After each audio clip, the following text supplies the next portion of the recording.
Okay, test, 1, 2, 3, test. How are we all doing, everybody? Just gonna chill for a second until we wait for some people to hopefully join us in the space. Should be nice.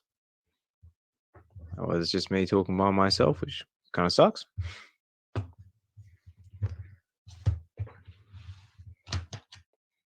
There we go. Right. Hey, here we go. Okay,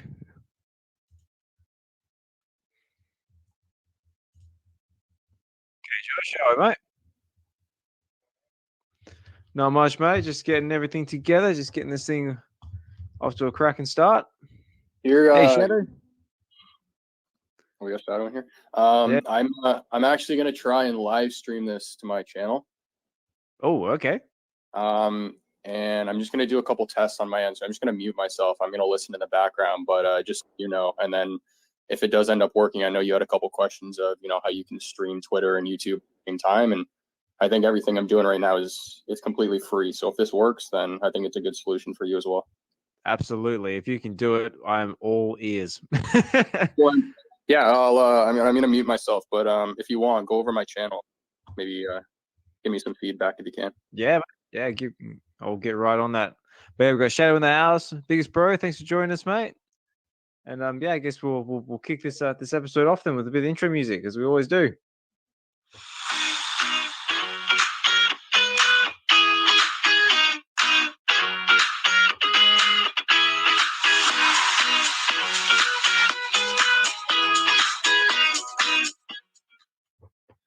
All right, everybody. Okay, everybody, how we all doing? So Osman Collect 63 here, and this is VeVe Weekends, episode 11. So episode 11. Wow, we're getting on with the episodes. So we just well, here we go. That's the one I was looking for.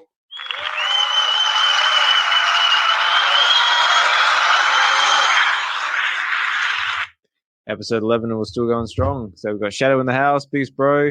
Collector's gone digital, so which I've also just been informed that he's probably trying to live stream this Twitter space as well at the same time. So I'm gonna head over to his YouTube channel and see how we're doing. Hopefully it works, because that's been on my list of things to do for God knows how long. But let me just see if I can find it here. I hope everyone's having a good weekend so far. So it's Sunday, so we're getting through the weekend. So my Sunday's coming to a close, but I hope everyone else is having a great Sunday, whether you might be in the world. Hopefully someone wants to come up and chat with me, so it's not just me monologuing by myself, because that always as much as I like talking to myself, it's much more much nicer to actually conversate with someone else. But just bear with me. I'm just trying to find, because I'm using with a shorter screen. Where are you? There we go. With the Real Uncommon podcast in the house. So if it's either Hinano or D or one of the two. So thanks for dropping in and joining us. So right now I'm just in the process of trying to find Collector's Gone Digital's live stream. Apparently he's trying to live stream this the Twitter space. So hopefully if he can do it, then maybe I can do it. And if he can do it and I can do it, then maybe we can make something a bit more juicy out of this, especially when it comes to giveaways, which is something we actually did last a few days ago for VeVe Wednesdays. We celebrated our 30th episode, which congratulations to us for that one. There it is. That's all right.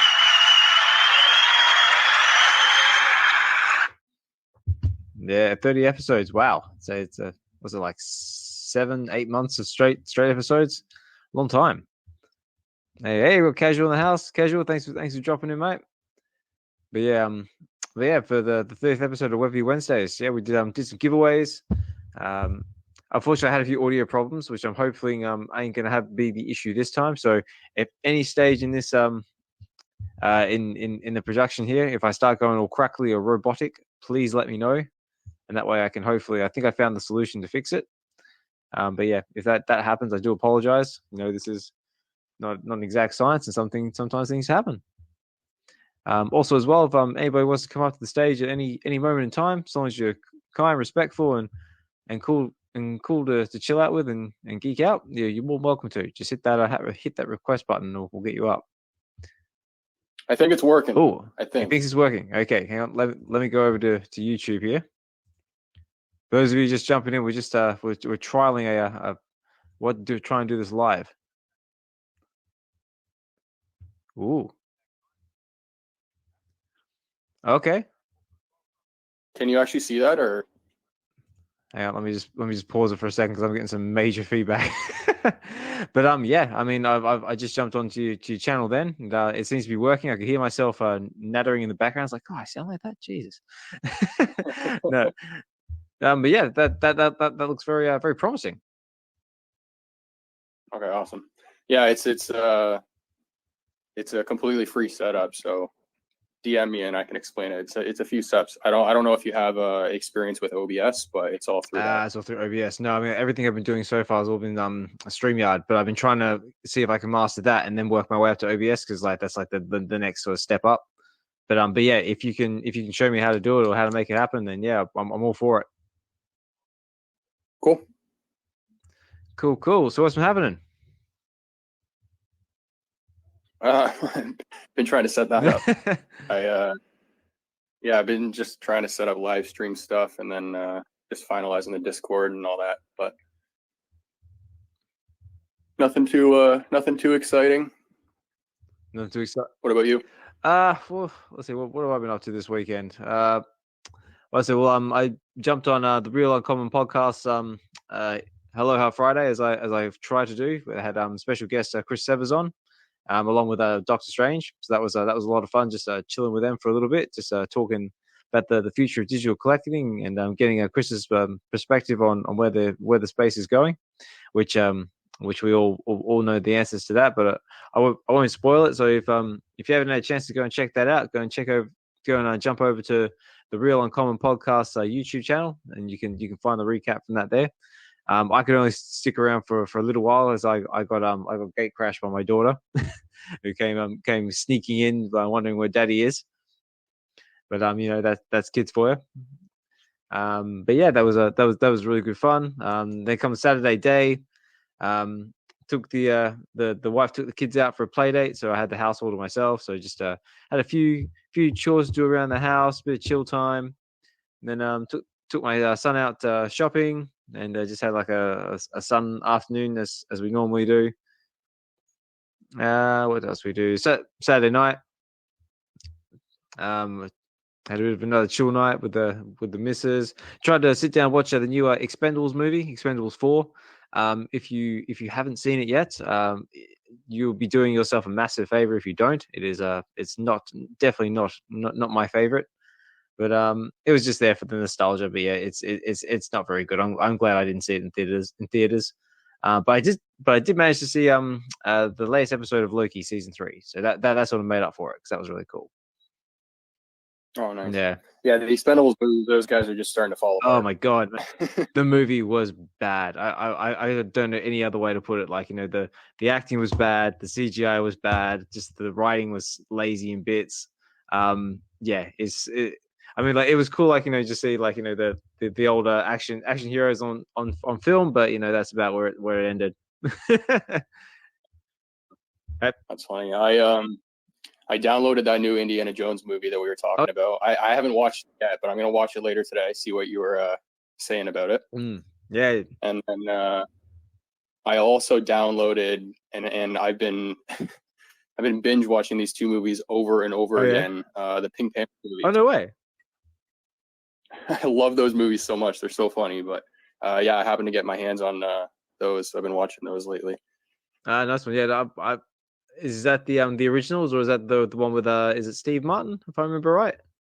Yeah, it's actually the one with Steve Martin. Right. It's not the originals, but the Steve Martin movies. It's so funny. So cool. I have to admit I haven't actually seen the Pink Panther Steve Martin one. I know of it, but I've never actually had the chance to watch it.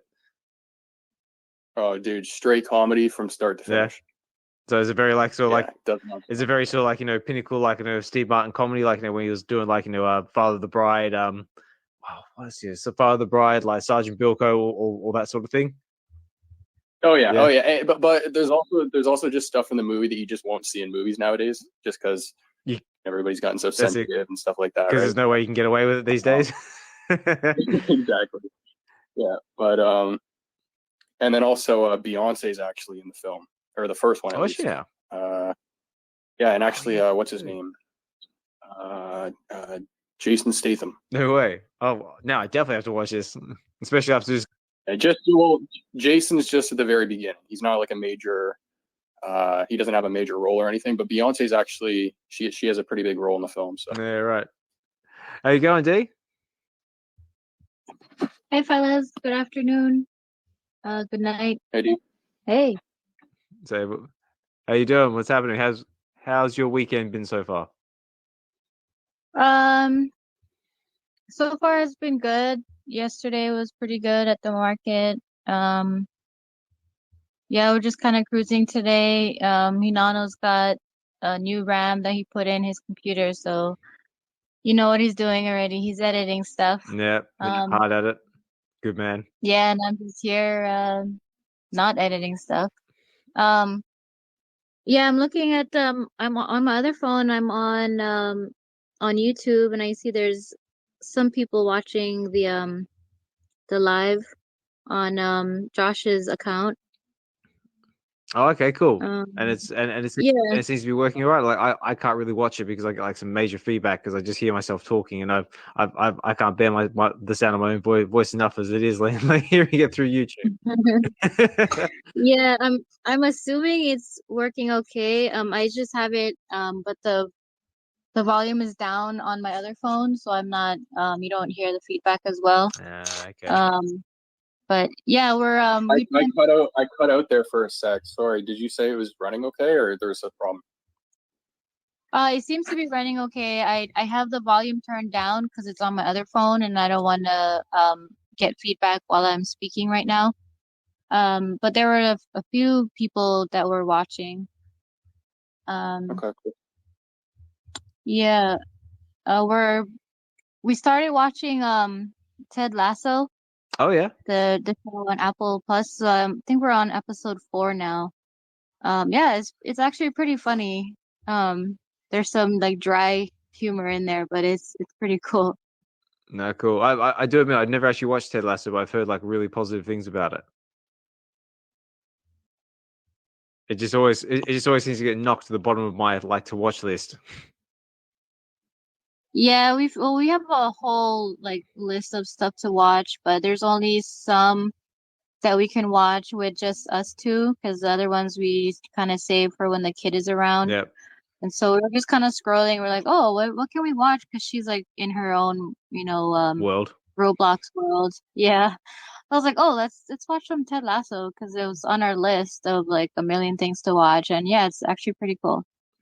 Cool. Now, if anyone out there listening or in the audience has any recommendations for what to watch, I'm definitely all ears. So far I'm just making my way gradually through Star Wars Rebels. I was just saying to Josh, Collectors Gone Digital, so I just watched the new Expendables movies last night, and yeah, it was absolutely horrible. So I do if you like it, great. If not, yeah, you ain't missing much. They really should have stopped like after the first one. Probably the second one. The second one probably. Yeah, usually like sometimes it's better to just leave the first one as is and not even continue anything. Yeah. There's another movie that has I don't know if you already mentioned it. I saw the preview and I can't even remember what it's called, but it's got Jason Statham in it too. And it kind of reminded me of like, when he was doing his the Transporter movies, kind of like that same spiel kind of. But it's new. I don't think it came out yet. I'm having a brain fart. You're not talking about the Meg, are you? That's what I was about to say. Is it the Meg 2? No, because that's the one where they go underwater. This one is like he's on land. Oh, okay. But he's like obviously fighting. Because what else does he do? Yeah, I can't remember. I gotta go look it up now. I'm looking it up right now as we speak. The Meg movies were 2 more that I got my hands on. I just watched those as well. Oh yeah. The second one was okay, but I prefer the first one much more. Have you seen it? I've seen the first one, but not the second one. But yeah, I mean, like, what else is more funny than seeing like Jason Statham take on like a giant shark? Yeah, we saw the first one, but not the second one yet. No, cool. Oh, there it is. Okay. The new movie is The Beekeeper. The Beekeeper. I'm not familiar. Yeah. I'm not familiar with that one. Yeah, I actually want to see that. The Beekeeper. Oh, okay. Oh, yeah, The Beekeeper. Say what it's about. It's about him kicking ass while he's taking care of bees. I don't know. I love it. Well, here we go. This is the summary as it is on Internet Movie Database on IMDb. I'll do to my best, like, try and dramatize a bit. In The Beekeeper, one man's brutal campaign for vengeance takes on national stakes after he is revealed to be a former operative of a powerful and clandestine organization known as the Beekeepers. Ooh.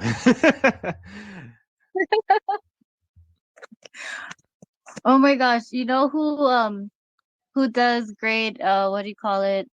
Sounds or effects, what do you call it? Voiceovers? Is Casual. Is he there? Right, Casual? Thumbs up if that's correct. Right. But like, I suppose like I have to like my best like Jason Statham voice or something like that. Like, hello, I'm Jason Statham and I'm part of the Beekeepers.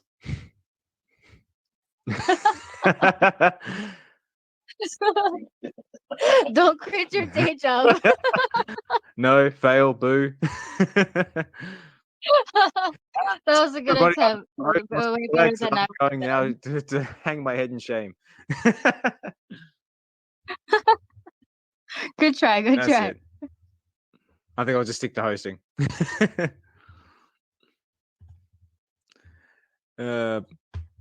But yeah, well, let's see what else has been happening in the world. Like, I just want to say a big thank you to everyone who's jumping in to join us in the space tonight, or this evening, or this afternoon, wherever you are.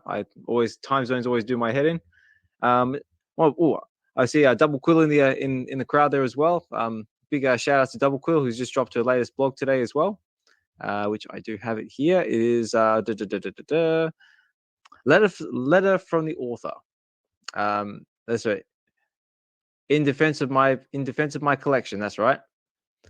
And yeah, really, really good read. So I definitely recommend you check it out. There's a few parts of that actually spoke to me. Especially, I know how you feel when it comes to most of your family income goes to the kids. So my kids hog all my family's income. There's so much I would love to spend my money on. But it was a part here about we all come from different walks of life. So that one really, really spoke to me. It says, I actually took a copy of it, so because I wanted to read it. It says, we have everything from millionaires to homeschool mums, real estate agents and CEOs, to forklift drivers, which I put my hand up to, that's me, body shop owners, mechanics and tattoo artists. But when we come together, we all meet up, and none of us, like, basically, long story short, it's a fantastic read. I don't want to spoil it. Is that through VeVe and our love of collecting, we can come from any walks of life, and we all come together and basically connect on like, whether it be Marvel, Disney, our love of collecting, maybe the uncommon comics, maybe, and that's one section that really, really spoke to me. So yeah, I just want to say a big shout out to Double Quill, which I'm going to do this if my soundboard wants to behave itself.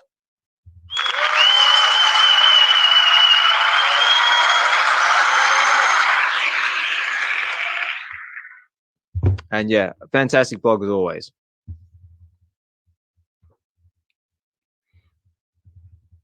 What else has been happening in the world?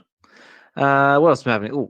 I also did my latest episode of Relax and Read. If anyone hasn't checked that out yet, please check it out. It's on the VeVe Collective's YouTube channel, which is this is what these Twitter Spaces are brought to you by, the VeVe Collective, which is a collectors group that I am the name president of, which is more or less just a group of us that came together and wanted to create a space where we can just share our love of collecting, fandom, and just geek out, and not be sort of treated like outsiders or basically just somewhere that we can vent and just share our love of collecting with other like-minded individuals.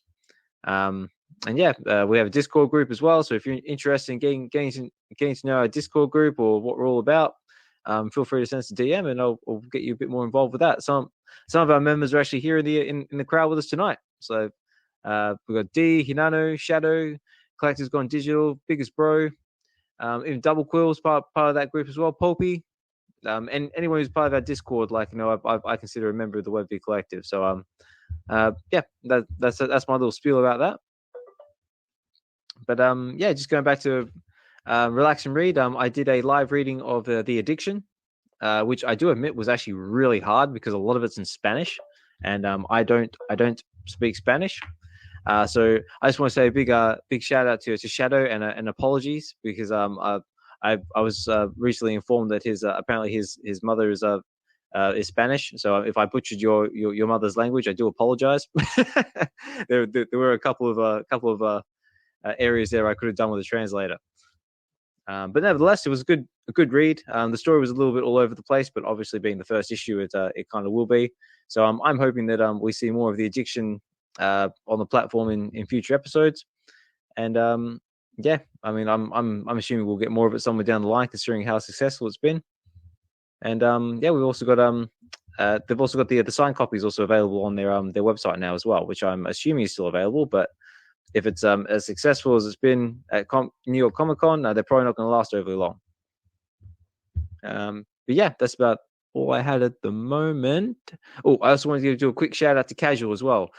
Casual has just recently got me onto the e-packs from Upper Deck, and was nice enough to get me involved with that and trade me my first set of Marvel digital cards. So I just want to say a big thank you to that as well. I'm still learning how the platform works. I haven't really sort of got overly involved with it yet, but I did open one of the free packs today, which is one of these Goodwin Champion cards, and I managed to pull a Josh Giddy. I have no idea who he is, but apparently he plays basketball and he's a fellow Aussie. So that's kind of cool. So if anyone wants to trade or knows anything more about it, yeah, let me know. But yeah, enough rambling from me. So Josh, say what else has been happening? Nothing much. We got stuck in traffic this morning. They're paving a narrow bridge where like up the road from where we live. So yeah, nothing really much. Right. Random fact. Random fact. Also as well, before I forget as well, I just want to do a quick shout out to Key Collector 68, also formerly known as Kenobis. Those packs that you did, wow. I mean, I can see him. I didn't purchase one personally, but I see him popping up all over X, and everyone seems extremely happy with them. And yeah, so I just want to say a big congratulations to you as well. And very kind of you to do those for the community as well, because some of those packs had some pretty juicy comics in them. So a big shout out to you as well. And yeah, just shout out to everybody. This is an amazing community, and there's just so much love and support going around. Yeah, that was pretty awesome. All the stuff we got from Kenobi. Actually went through our short boxes and rearranged, and we'll be posting up pictures of what we got. No, excellent. So let's have a look here. So let's start off with a bit of VeVe news. So what's been happening in VeVe land lately? So we've had let me just pull it up here because I had it all queued up, but it decided to rug me. So what have we had lately? So we've had the Amazing Spider-Man issue 41. We've had the FA Rhino. We've had the Tarzan comic, which I'm assuming is sold out by now. Ha ha ha. And we've also had Marvel Superhero Secret Wars #8, which is the one with the black symbiote suit on the front. Very, very popular. That one's definitely sold out. And we've had the Soul concept series with the art pieces. So I actually like those art pieces, but they still haven't sold out, which is not surprising.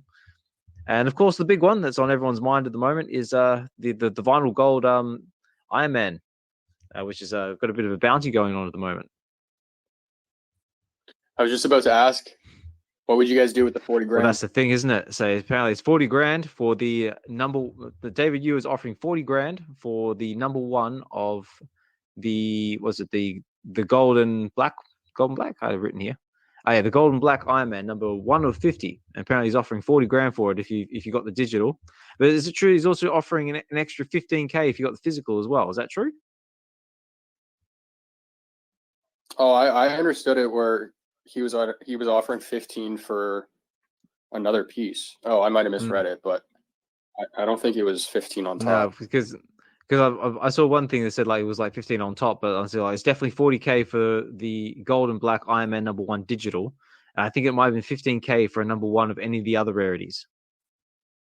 Yeah, if it's 15K on top, that's crazy. Yeah, I mean, like, wow. I mean, to be fair, like, it is like, the first. It's pretty iconic because it's like the first like collaboration with Funko. It's the first Iron Man 18 inch. If I got that right. Yeah, 18 Yeah. But again, like was said, 40K. What would you do? You had the number one. Say, David Yu's offering 40K for it. Do you take it? Do you bargain? Do you say no? Say I keep it. So what do you do? What a question. What would you do, D? Well, that's the starting point, right? For that David Yu is offering. What if like some big whale came and offered more? Exactly. What would you do then? Start your own little bidding war. Yeah, and did it say would it be 40,000 gems or like US dollars or I believe it's US dollars. Let me just see if I can find it on the old X Spaces here.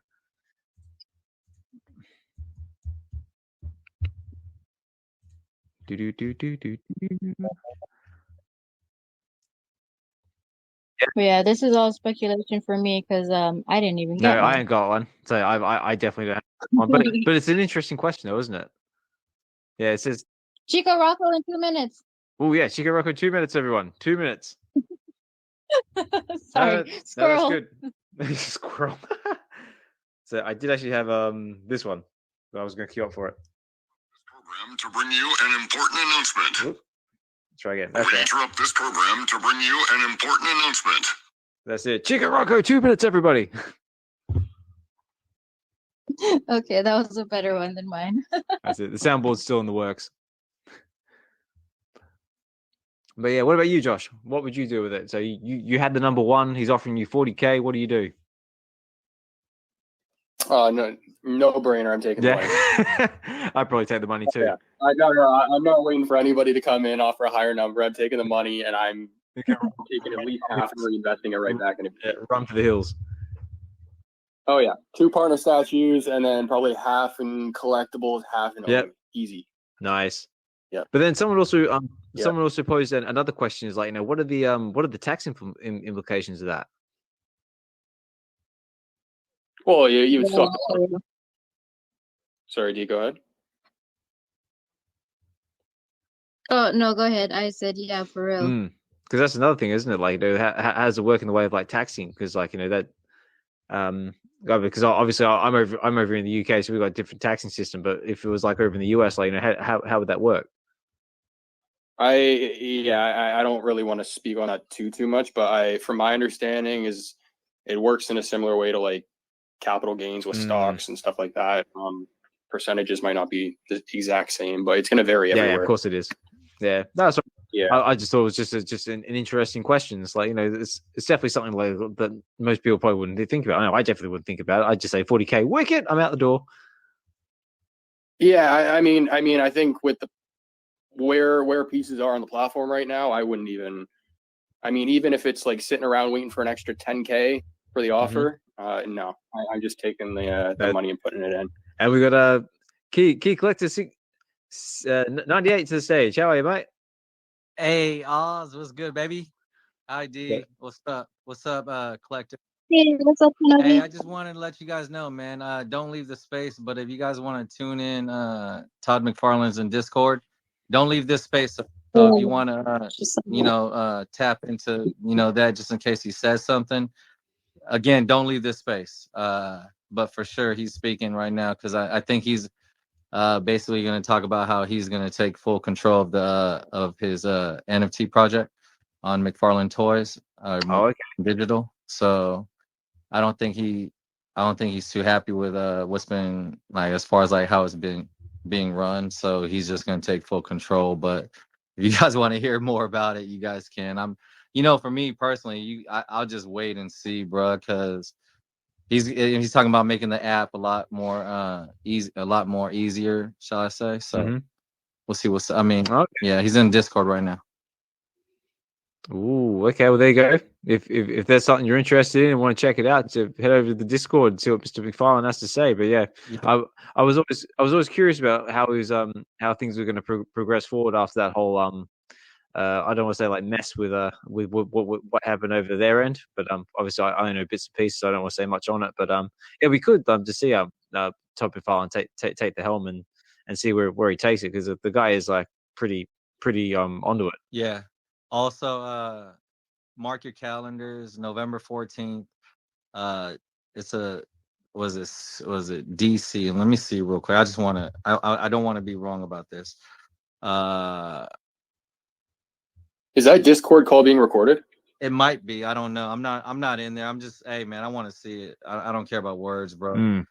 But yeah, I think it might be recorded by somebody or whatever that's in there.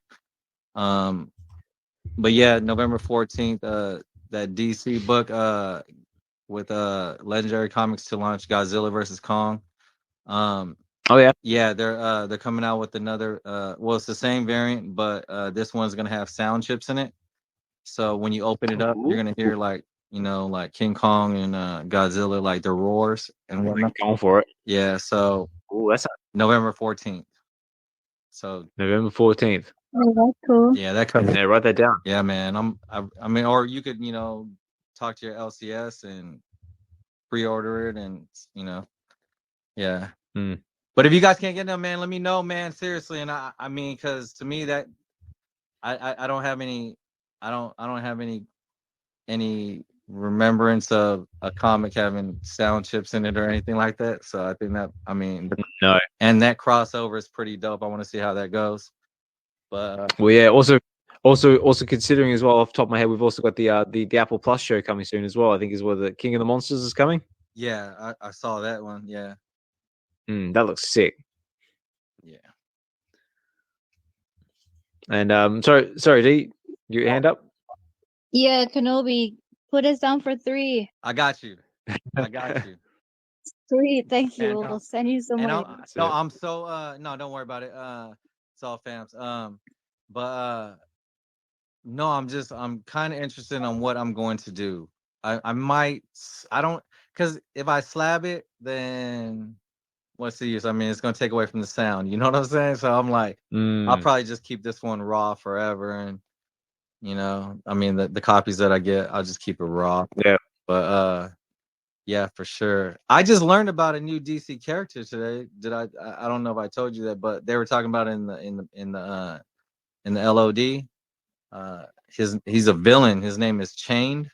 So I copped that. Chain, okay. Yeah, I copped that. He's supposed to, well, reading upon it, he's just like Doomsday, bro, but he owns Superman. So like when I say he owns him, like he whoops his ass, but not in a physical way, but more like his power is like telekinesis and shit like that. So, okay. Yeah, bro, but he's supposed to be badass. So I copped a couple of those today. Superman number 6. I just got the cover A's because I like cover A's better than whatever. But yeah, it came out. I guess that book came out September 19th. But it's a spec book. I mean, just depending on where this character is gonna go. Because he's sick, bro. He's sick. He's not buff and like Bane and shit like that, but he looks crazy, bro. Yeah, okay. And that's chains, is it? Chained, yeah, like chained up, like yeah. Oh, like okay, chained. Yeah, chained. I'm just gonna write that down. And Superman number 6, man. Right, Superman number 6. Yeah. I'll write that down, ladies and gentlemen.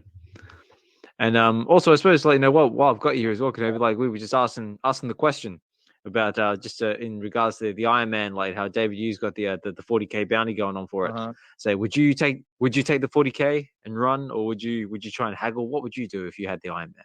I'm going higher than 40K. Like, let's be real. Yeah. The first offer is just what you know. It's just like a little bait, but nah, man. If you wanted that bad, you know what I'm saying, you gotta give me something. You gotta give me something more than money, man. Because apparently it's not about the money. You know what I'm saying, to him. So it's not about the money to him. I mean, if he's gonna drop 40K on something, it's not about the money. So that's it. Make it about what you want. You know what I'm saying? That's it. Go try and play the game. I don't even think it's a game. Like, to be honest with you, like when somebody offers you something like that, like you gotta know that, like, at least from a business standpoint, that there's more to it. You know what I'm saying, for this person. So if you guys think 40K is gonna do you justice, and you know, ain't no telling, like after taxes and everything like that, because this thing it's higher than what, 10,000 or 13,000. So it's considered, and I don't know what they do with collectibles as far as like it being that high. So the shit will get taxed. So you know, make the most of it for yourself too. You know what I'm saying? That way both people eat. You know what I'm saying? He eats, he's gonna get what he wants, and you get what you want. So, you know, I'm pretty sure he has an AF-15, or he has, you know, some in his collection that, you know, you might want if you're a collector. Because monetary value, bro, like 40,000. If it does get taxed, you probably, you know, be walking away with 15, and then 15 nowadays, man, that shit don't go. Oh, dude, you're walking away with way more than 15 after tax with 40. Well, you're not getting taxed more than half on 40. Well, if you're from California, I don't know. I'm from California, so I'm always like, they're about to take 50 from me anyways. You know what I'm saying? I don't know. Yeah. That's it. Obviously, before I forget about it, everything said on this channel. I might be wrong. I don't know. I'm just like, California. I you know, we get screwed on taxes all day, bro. So, I mean, if you're getting a little bit more than 15, or a little bit more than, you know, whatever, then yeah, I'm just you're doing all right. I think it's at least 25%. So you walk away with 30.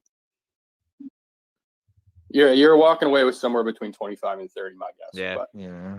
So, obviously, everything said on this channel is not financial advice. So we're just people chilling in the space, just talking into a microphone. Do your own due diligence and all that, etc., etc. And take everything we say as a grain of salt. Just so I put that out there, just cover everybody. No, you made some good points though. Patience is power. It depends on it depends on, you know, your final goal, right? Position you're in. But I was gonna say something else, but slipped my mind again. Yeah. No, that's cool. I just thought it was just an interesting topic to talk about. That's all. So, because like I said, a lot of people don't think about these sort of things. They see 40K and then run for the hills, which is probably what I'd be doing. But another little fun fact as well. I've just done a little Google, and apparently we have 2 of the Iron Men apparently are on the market now. We have one of the 18-inch, the red ones, which is the common. That one's going in the market now for 999 gems, and that is an 811 edition. So if anyone's interested in that, that's up for grabs. And I think we've got one of the silver ones up there as well. We've got the 18-inch silver one. That one's going for 12 grand. That's an 87 edition. So there you go. I only got the 2 in the market at the moment. So if anyone's got 12 grand, so that option might be there. Hey, do you want to hear a funny story real quick, Oz and D and everybody? Absolutely. Okay. Absolutely. Yeah. For the last week, I'm like, who the hell is Tina J? I'm like, is she hella important? You know, because those Nike shoes that just came out. I'm like, who is Tina J? And I'm like, I mean, I'm asking my daughter because she's hip to the game, and I'm like, baby, you know who Tina J is? And she's like, nah. Bro, I just found out that's an acronym. Like, for these are not, this is not a JPEG. Oh. It's an acronym, bro. And I'm like, I didn't even know that. I was like, who is? Oh, yeah. This is not a JPEG. Oh, yeah. This is not a JPEG, bro. I was like, I just found that out, bro. But funny story. And I hope I helped out. Hey, look, if there's one person in here who was doing the same thing as me, then hey, because Yeah, that's my funny story, What? bro. Tina J. Yeah. There you go. My life is complete Yeah, now. it is. Learn something new every day. There you go. Tina J is an acronym for VeVe. this is not a JPEG. This is not a JPEG. So Yeah. JPEG. I have to write it down. So Tina J, this is not a JPEG. I reckon that's brilliant. Absolutely brilliant. Yeah. I was like, Tanaj. I was starting to think like it's like some like famous face or something, or like some like famous personality or something. It's like nope, it's just this is not a JPEG. I just Yeah. All right, let's look at my notes here. What else has been going on? So did anyone go for anything in the VeVe market in the last couple of drops? So how did everyone do with the Secret Wars #8, or did anyone pick up any posters, Tarzan comics? What's everyone been collecting? So has anyone been buying? Anyone been selling? What's the comic with the Spider-Man black suit? That's the Secret Wars #8. Oh, it is? Okay. Yeah, I went for that on drop. Got a pretty decent mint number, 486 or something like that. Nice. So was that common, uncommon? Common, yeah. Common. I don't think I've ever gotten more than an uncommon on a drop for a comic, unfortunately. But Right. Yeah, I was quite lucky. I went for it and I got a rare. Mine was which is quite good because I normally usually either get commons or uncommons. Like I very rarely get anything above that, but I managed to score myself a rare. It was 39.37 mint, so quite not too bad. Quite happy with that. nice. Has anybody grabbed any of the physical addiction comics?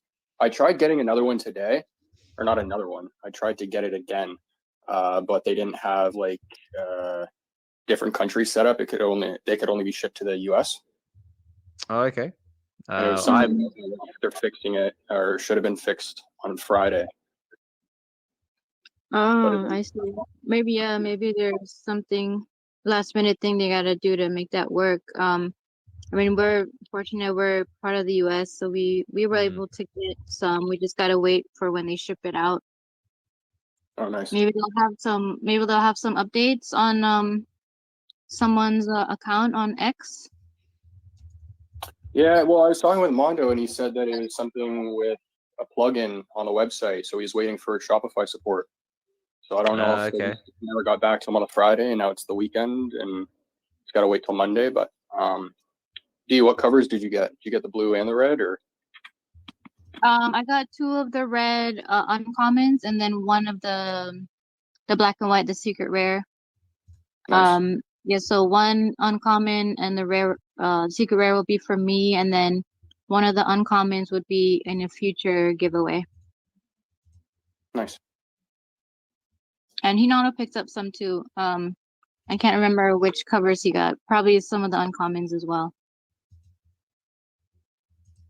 I just hope none of the signed copies are sold out by the time they can actually ship outside the US. Yeah, right. I hope not. I hope they have a good amount for, since people outside of US are having some issues, that they hold some back at least that are signed. Mm-hmm. What's odd too, correct me if I'm wrong, but what was the price at Comic-Con that they were selling these at? Because why are they selling them for $15 on the website? Weren't they more at the convention? Or was that for the Virgin cover with the Spider-Man Marvel cover? Well, the Spider-Man one was 20 or 50 for the bundle. The addiction, I can't remember now because, I wasn't there. Was that 20 as well? Yeah, I don't know.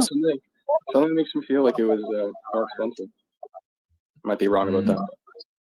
Yeah, I don't know. If anyone listening out there was part of the was at New York Comic Con and knows what the price of the addiction comic was at the stand, please let us know, because right now we're just trying to work out if it's because right now it's gone for $15 on the website, and trying to work out what they were charging at the stand for it.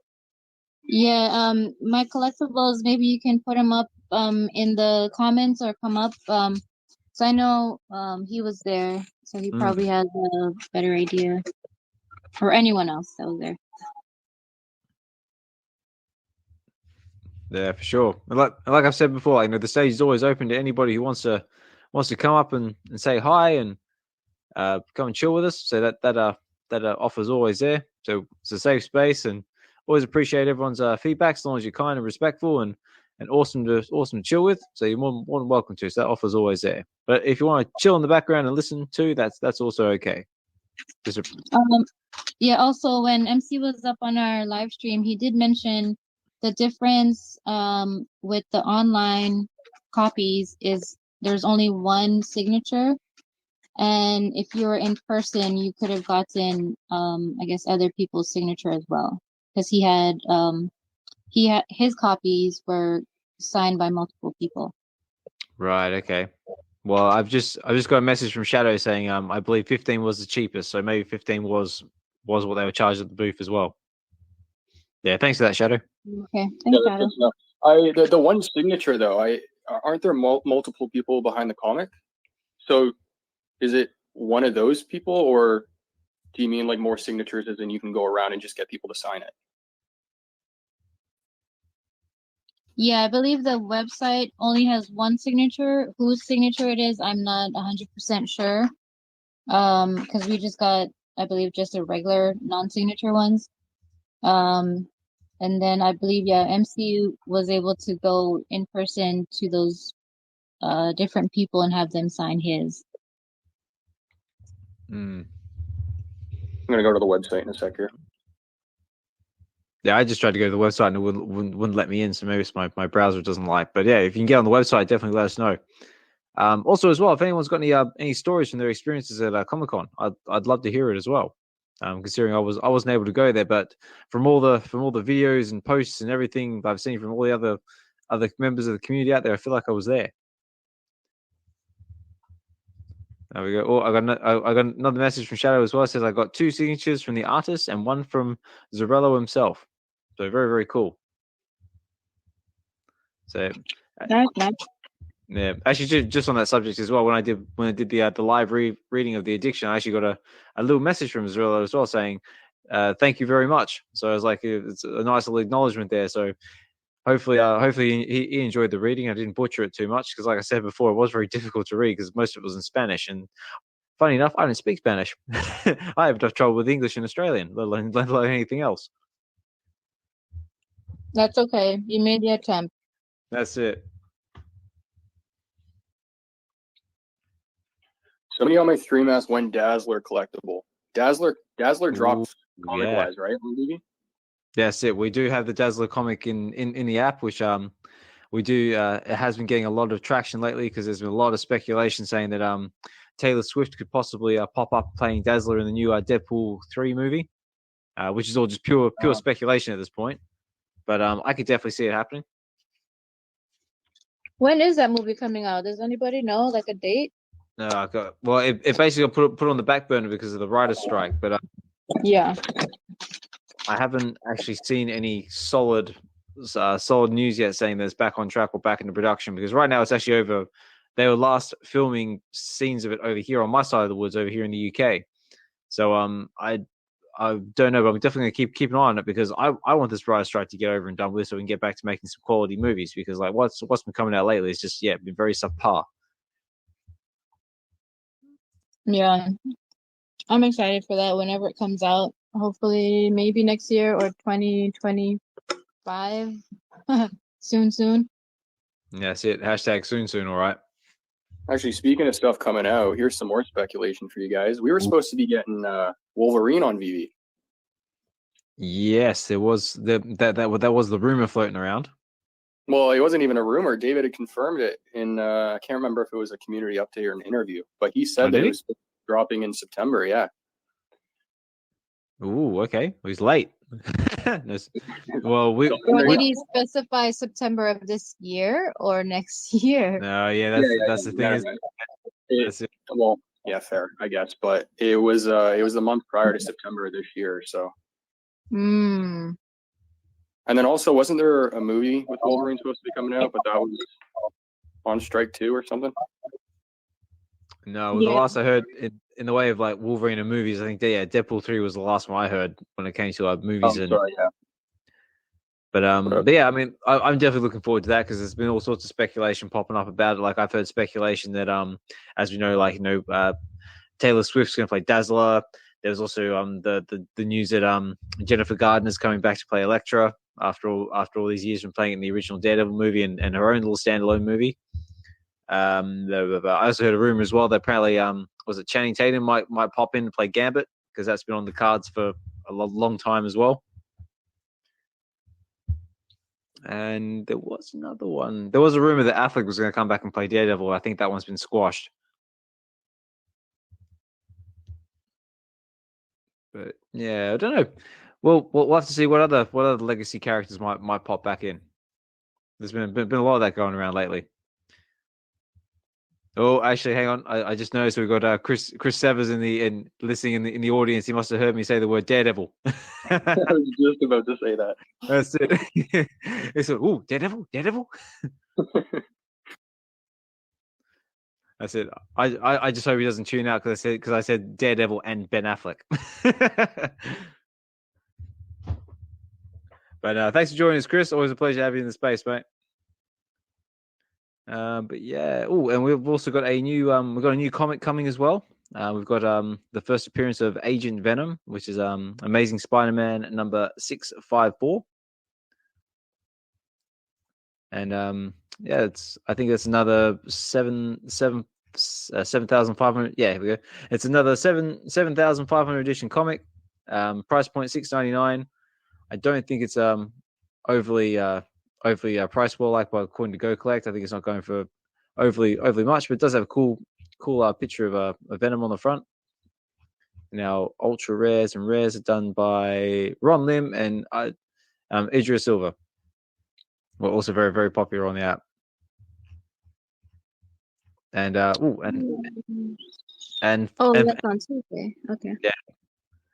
Fun fact as well. I actually own a physical copy of this one. Oh, cool. Oh, Yeah. the covers are pretty nice. Yeah, when I first heard about it, I was like, at last, finally a comic on the app that I actually own. But yeah, but no, the rare and ultra rare covers looking quite nice. I like the sketch variant on the rares, always looking very cool, and the ultra rare looking very nice as well. Yeah, they are pretty cool. Oh, even I'm not really much of a secret rare person, like the covers, but this one looks nice. Yeah, even the one number 8, that one was a nice SR too. Which one was that? The Thanos number 8. The one Secret Wars number 8. Oh, Secret Wars number 8. Yeah, the secret rare was nice. Ah, right. That's the one with is that the one with the black Spider-Man suit front and center? Yeah. Yeah, nice. Yeah, even the ultra rare cover on that one's quite nice as well with the red shading. The ultra rare, of course, you would say that. Of course, I would. Like, that's kind of my thing, isn't it? Yeah. Though I do admit that I haven't been buying much in the way of comic books or anything lately because of lack of capital, because I have two small children that decide to take all my money. But that's dad life. What else has been happening? Just trying to go over some of my. Do you plan on passing any of your comics down to your kids? Sorry? Do you plan on passing any of your comics down to your kids? I would like to. I mean, like that's definitely one of the upside of having your digital collectibles is that you do have these options of keeping them in pristine condition, and as long as you don't lose your passwords or VeVe goes belly up or whatever, that's definitely my plan. I mean, that's definitely one thing I want to do with my ultra rare copy of Amazing Fantasy number 15. That's definitely going in someone's inheritance.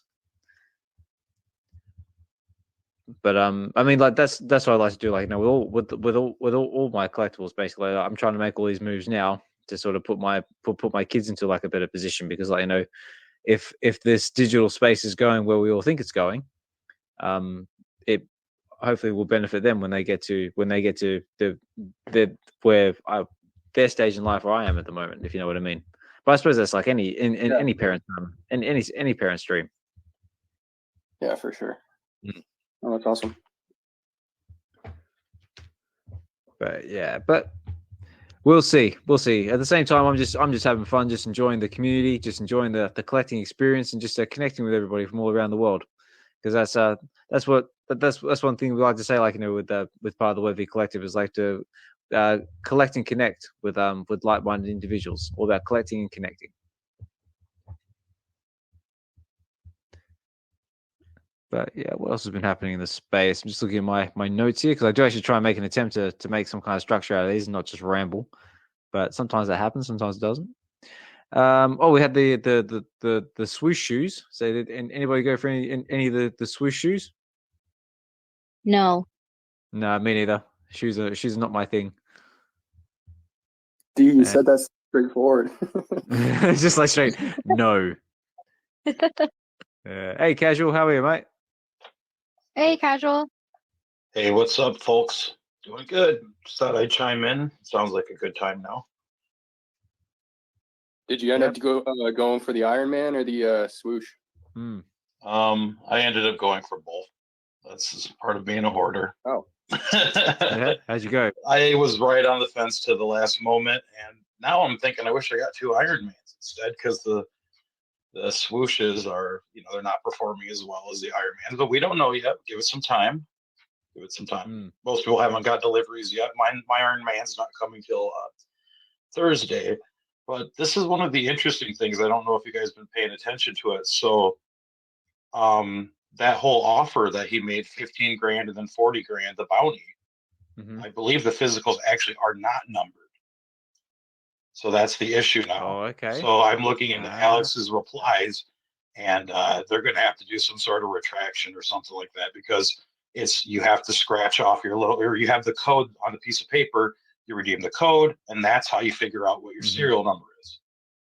So he was going to offer you 15 grand for the number one of, but they're not numbered. So it's going to be so what's the number on the card that's in the that people are opening? That just says you have one of 650, one of 1500. It just means you have to redeem your VeVe NFT, and then that's the serial number. That gives you your mint number. I see. So technically, the physical piece isn't tied to the NFT in any way. How many people do you think opened it up thinking they got one of? Well, you're still going to need to open it to get the NFT. So, you got to get your. Well, yeah. Yeah. So I think most people are going to open it, because if it expires, I think it expires in 6 months, they were saying. So you're going to have something like that. Yeah. Or sell it within the 6 months. It's a bit of a high than a low, don't you think? Yeah. You open it up, you see one of 600, then you redeem it, and then all of a sudden it's, well, the true Funko collectors don't care about the VeVe NFTs. So, whatever the physical value lands, that's just what it's going to be, because they don't care about the NFT. Maybe the NFT will moon, but some people will leave it sealed. I mean, there's going to be value in leaving it sealed. I think the people who don't care about VeVe NFTs, some of those will leave it sealed. I think a partnership like this is going to make people care, because I think those people before who are just buying Funkos and tossing them on their shelf to look at, so you can only really do so much with a physical piece like that if you care about the quality, right? Like, if you're a true collector, the number one thing you should care about is how well you're taking care of your pieces. So I think a lot of people might buy these golds, redeem the piece, thinking they're not going to be interested in the digital at all, and then all of a sudden go, wait, I can have the physical on my shelf, but I can play around with the digital in AR, or I can show people wherever I am, whenever, the pieces of my collection without having to, Yeah. No, and I agree with that. No, for sure. It's going to onboard some people for sure. But just like with DVDs that include the digital version, a lot of people didn't redeem their digital version of the movie and never will watch that. So there's always going to be that percentage of people that they're just going to leave that code in there. But I think it will onboard some people for sure. Hopefully it wasn't just the VeVe fam that bought them. Yeah, definitely. Well, because I think we had like a conversation about this like in either a WebV Wednesday episode or WebV Weekend one, but there was the question like, what if they, because now they've got this partnership with Funko, like what if they started doing like Funkos on VeVe, but they were like Funkos that you have like normally like in the box, but what if you could unbox them like they do over in Cryptoys, and then you could have like like an unboxing experience but with Funkos. No, wouldn't that be cool? That would be cool. Yeah, no, that would be cool. Because in that way you have the option you can keep them in the box and have them in pristine condition, or you can open them and play with them. Yeah, that would be amazing. And I don't even think that's that far from the crafting feature they already have. Like a Disney potion where you can either open it or keep it, or the door. Yeah, because I tell you what, like if they had that on the app, like I'd definitely be inclined to be a lot more open to Funkos, because I have that problem, like in the physical world at the moment. Like I bought my kids their first Funkos probably 3-4 months ago, and I tried to show them like, this is them in the boxes, like this is how you're supposed to have it. Like you're supposed to look at them, play with, like, and then like keep them in pristine condition. Do you think that happened? Hell no. So they took them straight out of the box, screwing their heads around, but like throw them all over the place, and that didn't last very long at all. So if we could have that, like so we can keep them in pristine condition on the app, that would be fantastic. But we've got Dive Jedi up to the stage. How are you, buddy? Yeah, I'm good. I didn't intend to hop on stage, but I just. Oh, okay. I just logged in on my laptop and I thought my mic was open, which is weird, and then I clicked on it. So sorry. Oh, okay. Well, pleasure to have you up to the stage, nevertheless. So, how you been? How's life? Life's good. I've been quiet for a while. I'm not really into Funko or Iron Man, so it's not much to talk about for me. No, it's my understanding that you're into art, if I believe, because I heard some very good things about you from Metaverse Life, which I caught up with in London. Cool. Yeah.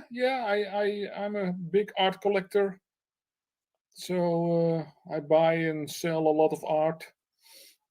So that's basically my main thing I do. I'm already retired, so I just mess about a bit. Nice. So, what do you think about the art that we have on VeVe, or are you involved with any of the other platforms like Elmon X, for example? They're quite heavy into art. Not really. Not really, no. No, that's cool. No, the only thing I bought from Elmon X was the Diablo thing, and then they completely rug pulled it. I see. And then I was like, okay, thank you. I don't need it. And yeah, pictures of art is not really art, right? It's just, it doesn't hold any value for me anyway. It's just, a picture of the Mona Lisa. It's like, wow. Wow, yeah. Oh, wow, yeah. So yeah, I don't really see the point, but. And I actually been to Cairo to the museum, and I've seen the real Tutankhamun statue. So I really don't need an NFT of that either. I don't really get that. But you buy it if you like it. It's up to you. Your money. Yeah, well, for sure. I mean, like that's what it's all about. Like, you buy what you like, you collect what you like, and that's what the main thing. Like, I'm the same. Like, I've seen the Mona Lisa in real life. It's actually a lot smaller than they make it out to be. Yeah, exactly. I was in the Van Gogh Museum last week. Oh yeah. Yeah, because and I live like 15 minutes driving from there. I've never been to the Van Gogh Museum before, but now all of a sudden they were giving out Pokemon cards, so now I had to go there. So I actually went to the Van Gogh Museum to get a Pokemon card. And so I saw all the famous paintings, and it's nice, but I'm not really a Van Gogh fan either. So, but it was nice to see the potato eaters and the sunflower paintings in real life. So that was pretty cool.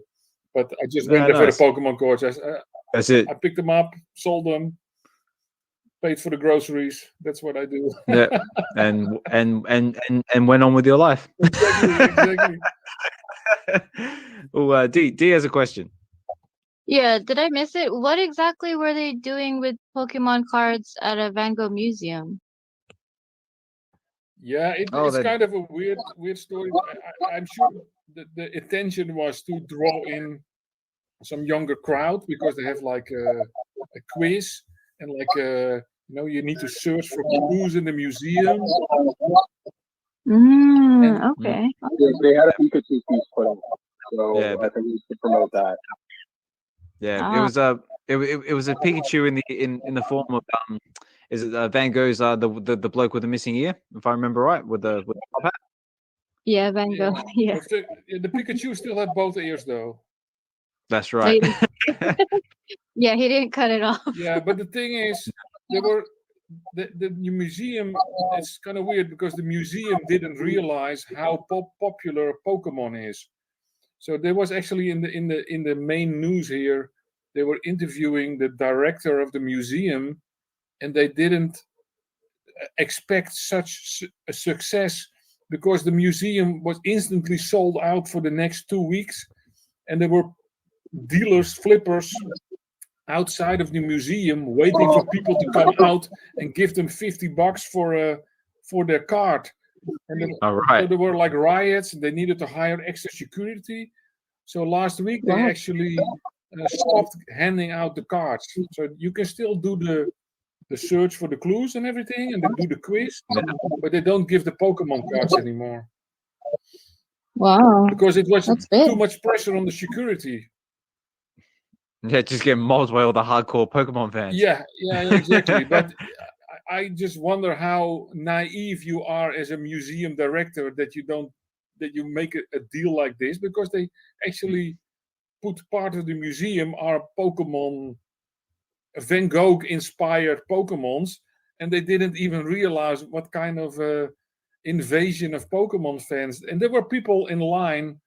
They went in the museum 10 times a day and pick up their Pokemon card 10 times a day, because as a student you have free entry to museums here.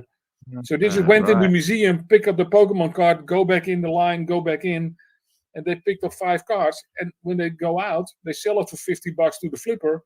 So those students made like $250 a day, every day. Nice. Genius. Yeah, that is. Cool. Casual's got his hand up. So you got a question, mate? Yeah, and then they were offering that promo card if you purchased at least $30 from the I think the European Pokemon Center store, and a ton of people put in orders, but then they ended up rugging the promo card, so people ended up buying a ton of Pokemon cards for no reason, just to get this promo card, and now a lot of them aren't going to get it. So that's the way the world works, though. Yeah, so I actually bought tickets for like 4:00 and also for like 4:30. So we went inside, picked up our Pokemon card, went outside, joined the line, went back in, got 3 more because I brought my girlfriend and my daughter gets free entry. So we got 3 cards each time. And so we went home with 6 cards, and I sold them for almost $100 a piece. So. Nice. So that's a profitable trip to Amsterdam. And we went to the museum. No, very nice. So, well, congratulations. Like, no, I definitely, I tip my hat to you, mate, and I will give you one of these as well for your flip.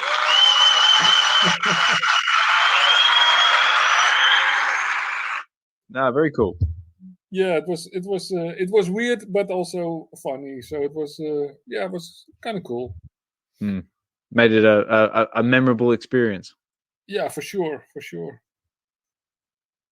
No, cool. So you're into art. So what sort of art are you into? Is there anything we may have possibly know of or recognize?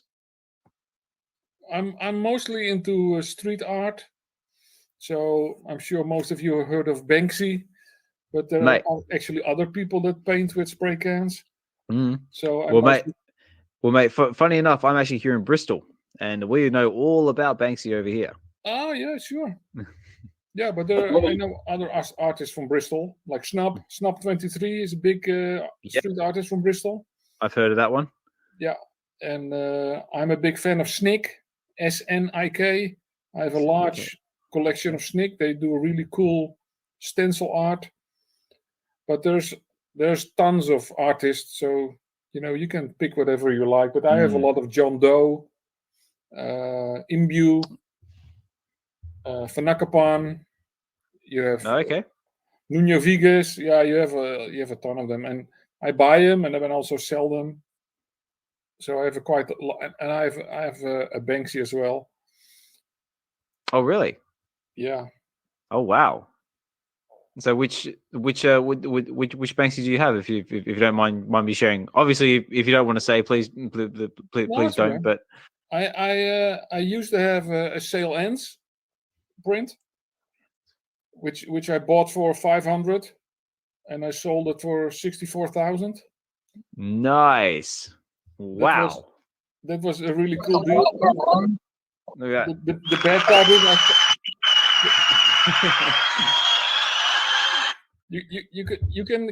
you can set your sound ready, because most of the money I spent on Omi when it was 1 cent.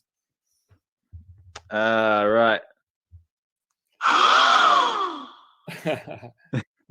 But and the other one I still have is the Banks Kwiat. It's his latest print. Okay, I don't think I know that one. It's like the Ferris wheel. The Ferris wheel with the Bankiat, the Basquiat crowns.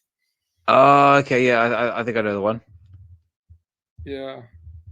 Actually, David Yu wanted to buy it from me, but he didn't. No? I didn't sell it to him. He said no. I said no. Actually, I told him he could have it for 100 million Omi, but he didn't respond. Nah. Actually, that would be a low bid now, but back then it was quite a lot. But now I wouldn't even accept it. Yeah, because I think the price of Omi is like somewhere around like 0.008 something last time I looked at it. Yeah, exactly. So the 100 million would be 80K, and I wouldn't accept 80K for that. Oh, there we go. 0.0008244 according to CoinMarketCap, for anyone who might be interested. Yeah. But, we just wait for better times. I'm sure Omi will get back once the markets go up. But I'm optimist. Yeah, same. Well, it's the same as anything, isn't it? Like all works in cycles. Like, we're just in the lull part, but we are gradually starting to gain a bit of traction. Like, with all the news we've been hearing about, like, Bitcoin above 30K, it's like, woo, yay, and all that sort of stuff. So excitement's gradually trickling back in. But like you said, it's just the economical climate at the moment. Everyone's got to focus on feeding their families and getting, like, paying their rent and so on first. Yeah, exactly. And you see the same thing in the art market. It's not just crypto. You see, if the markets go down, also the art market goes down. So for me, it's also a bit harder to sell my stuff. And if you do sell your stuff, you get less. I had prints that sold in auction easy for 10, 11,000, and now I have a hard time selling them for 7,000. Yeah, so right. It's not just crypto; it's also in art. So, but it doesn't. It does affect me, but it's not really that bad, because the print I'm talking about, which used to sell for 10,000, I can now maybe sell it for 7,500. I only bought it for 2,500, so I'm still. So either way, you're still up. Yeah, exactly. So it's not that bad, but it's a bit more difficult than it was a year or two ago. And also prices are higher, right? So groceries are up 50%, and gasoline and mortgages, so everything is expensive. And the stuff, and if you sell something, you get less. So that's makes it hard from two sides at the same time. But we'll survive. Yeah. It's okay. That's it. It's still better than working. I mean, probably. Unfortunately, I'm still stuck in the working boat, so I'm not quite up to retirement level yet, but we're getting there. No, I stopped working 7 years ago, and I'm like, it's the best decision I ever made. But you need to have a lot of financial discipline to be able to do that, and a girlfriend that really supports you as well. Because, that's definitely helped. Yeah. You have to be really frugal. On that one. I'm definitely hearing you on that one. But to each his own. If you enjoy driving a cool car and live in a big house and go to dinner 3 times a week, and you do it, but then you need to work. And I try not to as much as possible, and then I don't need to work. So I'm well, I don't know. I think choices. Well, I don't know. I think if I was in the let's say like I retire tomorrow because like all our collectibles and Omi Moon or whatever, I think I'd probably still go to work just for something to do, just because I just need like the routine and just somewhere to hide from the family life during the day. No, I don't mind. In the morning I bring my daughter to school, and then I get back home. I go back to bed, and then I wake up like 11-ish. Ooh, no. Nice. And make a cup of coffee, and then I check my email, play a game, make a sandwich. No, then you take the daughter again. It's very relaxing. It's very relaxing. Excellent. Yes, Chris. Oh, nice one. And once a week I sell something, and then I can pay my bills. Mate, that sounds like the life, doesn't it? What do you reckon, everyone out there in the audience? Is that the life? Is Dive Jedi living the life everyone wants? That's really cool, man. I applaud you, sir. I applaud you.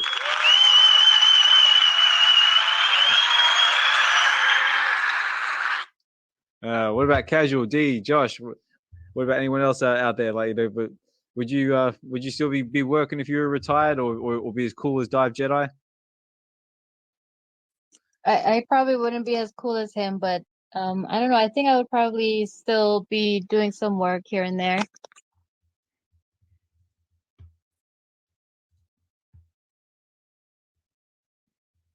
Cool.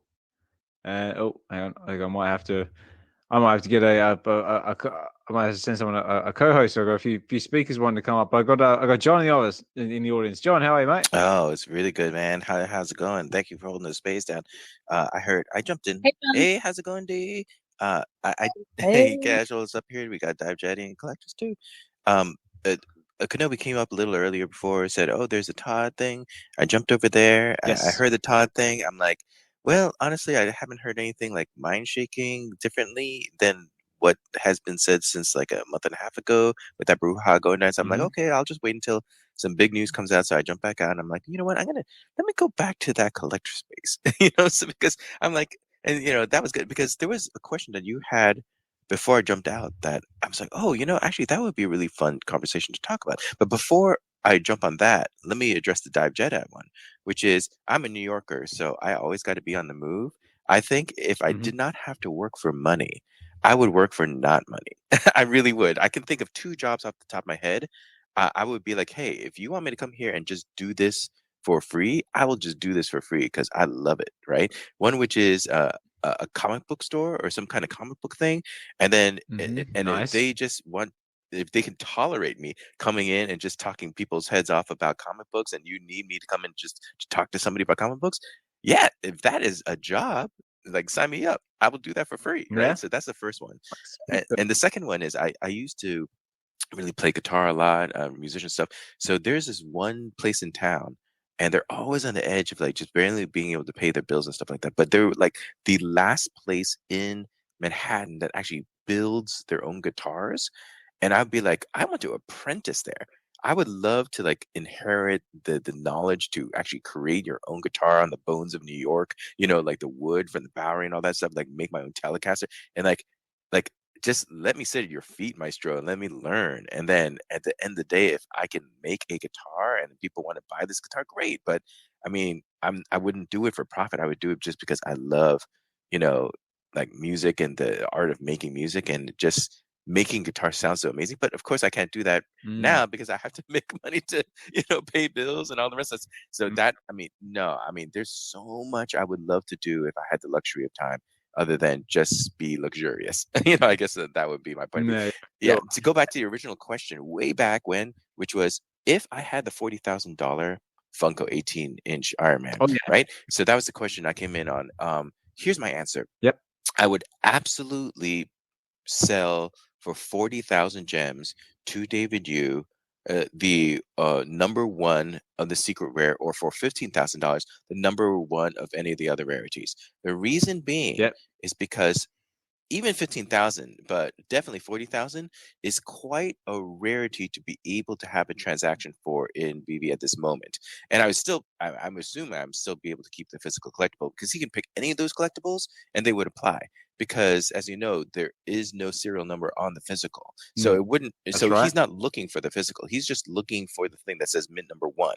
And right now in existence, there's only one thing that shows that, which is the digital collectible. So I'm more than fine in giving him back basically what I minted on his site for that amount of like gems. And then basically I'm set for the rest of life on VeVeverse. If I want to keep it in the ecosystem, or if I want to cash them out, that's fine as well. But like, yeah, I think that is quite a generous offer, especially in this market. And let the man who wants it the most get it. And that's my approach.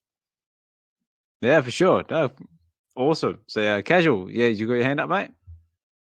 Another idea would be to play on what John was saying is maybe get a hold of Golden Auctions and make it one of the first VeVe NFTs on Golden Auctions. And, I'm sure David would be behind it. And then maybe we can get Dr. Profit to pay $60,000 for it. So it's a little bidding war. Yeah, very cool. Actually, John, just before I forget as well, just going back to that subject of music, because if I recall, when Mondo was doing the competition for the slab comic books, one of your entries was you playing guitar and doing a song, if I remember right. That is correct. I whipped that out in, I think, 2 hours.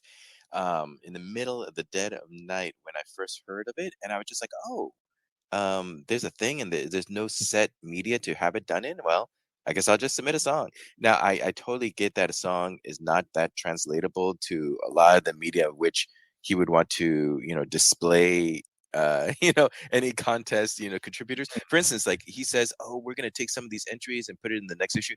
You can't do that with the song, right? So I totally got that. So really, it was more of an entry just to show him that it was a very early entry, just show him that I was just showing my support. But again, because I'm not that creative visually, the only way I could really, show that was, through a song. So yeah, I just crafted up some lyrics and then just like set it to like, I think I just picked up my classical guitar that was next to the couch here, and I just like just did something acoustically and then fired it off.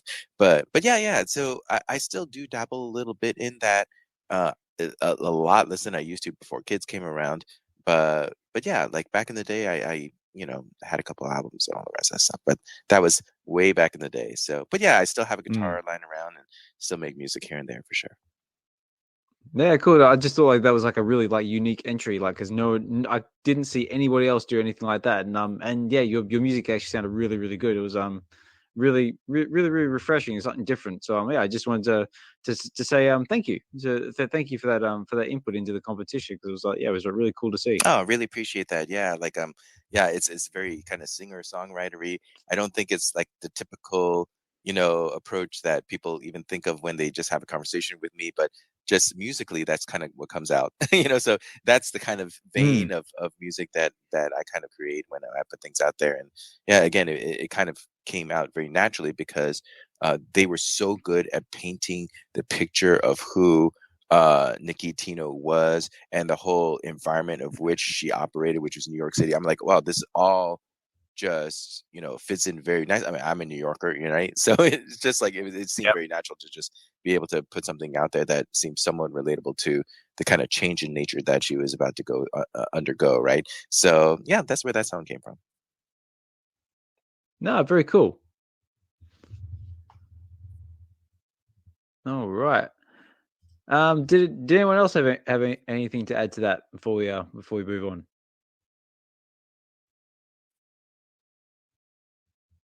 Nope. Okay. Well, there we go. Well, I just want to say a big thank you to everyone else who's just jumping into the space or still hanging there with us. Like I said, it's been VeVe Weekends episode 11. It's brought to you by the VeVe Collective. In case you don't know who we are, the VeVe Collective is a collectors group, which is I'm the president of.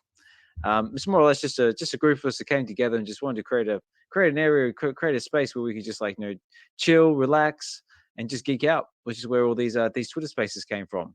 Whether it be VeVe Weekends, where we are now, or VeVe Wednesdays, which is our Wednesday show, which is from 8 till 10 Pacific Standard Time, and we have that consistently every week. And we just recently celebrated our 30th episode, so that's very cool to see. And I just enjoy hosting these spaces. We never know who we're going to get. Sometimes we get nobody. Sometimes we get everybody. But yeah, I just want to say a big thank you to everybody who's been hanging with us or just joining us for the first time. Appreciate everybody.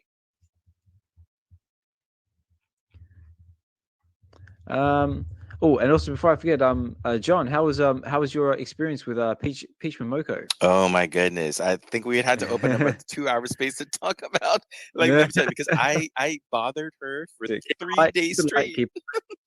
Yeah, I mean, by the end, I'm not even joking. I think I have a video somewhere where I posted up where she points to me and said, "Are you the person who bought the Psylocke from me?" And I'm like, "Oh my gosh!" She now recognizes me. Like, it's such a fanboy. And I was like, "Yep, that's me." And then it was so crazy because she, as you know, she's very hard to get a remark from.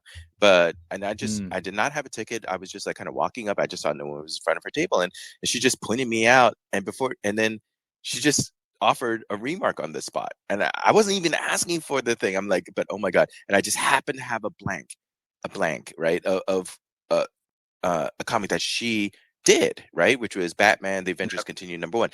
Totally blank cover. So I just gave it to her, and she filled it up with a Harley Quinn. I could not believe it. A gigantic, I wouldn't even call it a remark. It was basically a commission piece. It was a gigantic, and it was she brought out the black pen, she brought out the white pen, she brought out the red pen. She just kept going at it. I'm like, oh my god. Yeah. So yes, anytime you go, oh my god. I fanboy so hard. So yes, great success at the con with Peach Momoko. I'm the happiest fan you will find in 2023 for sure. Excellent. Cool. So your experience at New York Comic Con was very positive. Then I'm pretty sure I saw a lot of your posts popping up on X, photobombing a lot of other members of the community. It just looked like it was a really, really good environment. I really wish I could have gone. That's another good point. So many members of the collecting community on the VeVe side and the DC side, HRO side, in fact, I don't know if you guys know this, but a lot of the back cow community currently came to the back cow community through the HRO community before, that they were, of course, in the VeVe community. So that's the kind of progression. And so it was really fun to see a lot of the HRO people at the booth. I recognized it was Hood Squirrel, Richie, Bomber, all those guys were there. And they were like, oh, do you want to be the last entry in this competition we're having? I'm like, sure, what's this is about? I got the second place, and so I got showered with all these free cards. It was ridiculous. Nice. Yeah, and it was a lot of fun. Actually, the 2 winning cards that I got were happened to be legendary because you had to get a low mint number in order to win, and both of those were low mint numbers. So I just I didn't care about the collectability. I'm like, this is about the experience right now for me. So I'm just like, can you guys sign it? So I have 2 legendary cards signed by all the HRO team, and to me, that's priceless. So those 2 cards, I'm not even QR coding them. I'm not scanning them in. I'm just gonna have them and just appreciate that moment where they were just so cool, and it was really nice to meet those guys. So yeah, it was a really, really nice con across the board. Excellent. And just going back to someone you may have possibly met there, KC. So how are you? So thanks for dropping in. Hi guys, sorry I've been at brunch with my brother, but thanks for the space as always, Osman.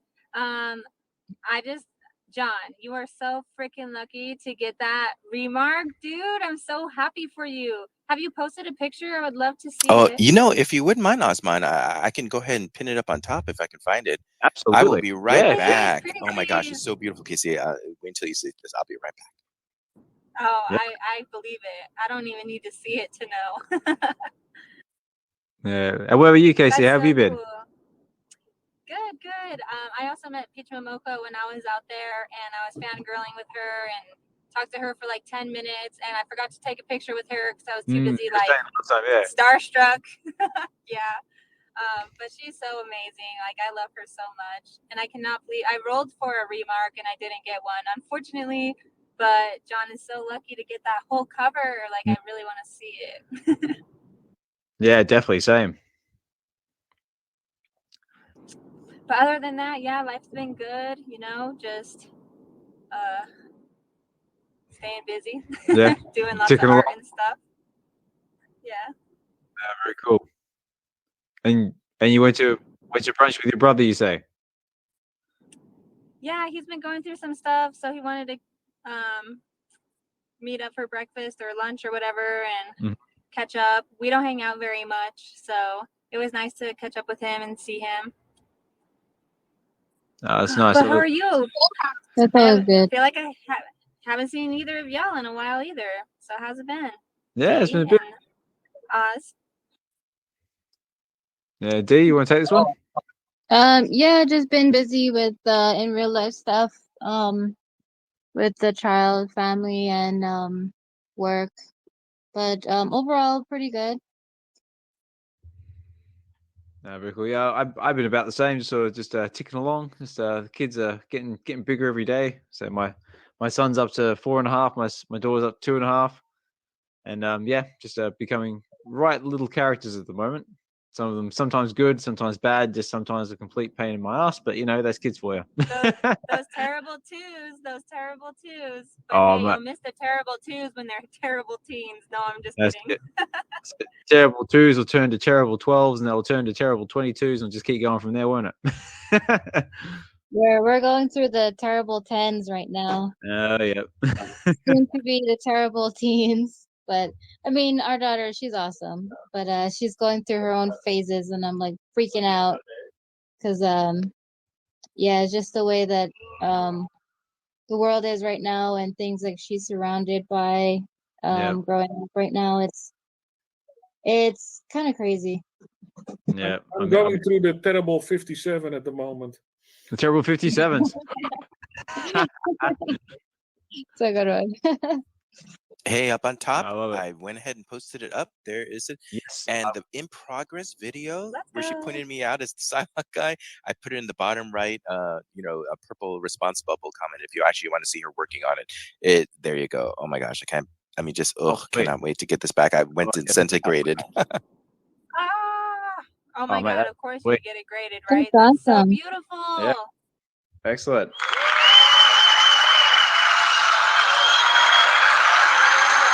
I mean, look how gigantic that remark is. It's like huge. I cannot believe it. Oh my goodness.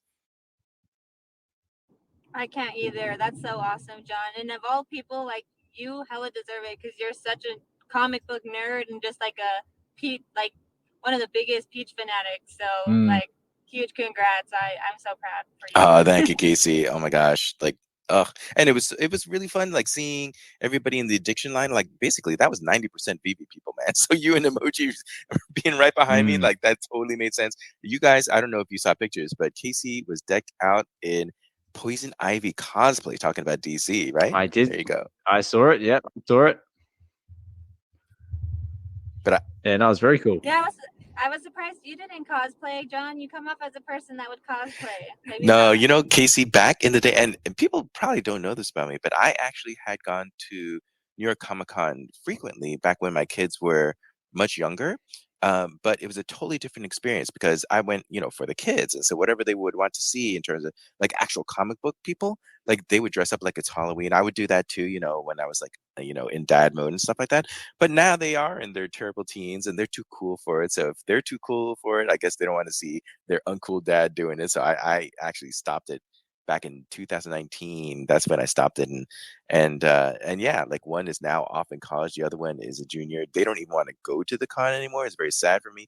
Like the youngest still wants to go to anime con because like she's moved on to the AKA cooler cartoons. So now she does manga and anime. So I'm taking her there in November. But yeah, she skips on the Comic Con stuff. Both of them do. So it's very sad. So I'm so glad that spaces like this help me rediscover my own personal enjoyment of comic book collecting. And now, instead of like doing all the stuff that I would usually take the kids to upstairs, Man, I'm in the basement working hard. I'm in the artist alley, actually meeting and greeting with like the people actually created it. Like that is just so invigorating. It's almost like a whole new different type of con for me now. So I'm happy just to be there in work mode. You know what I mean? And it's fun.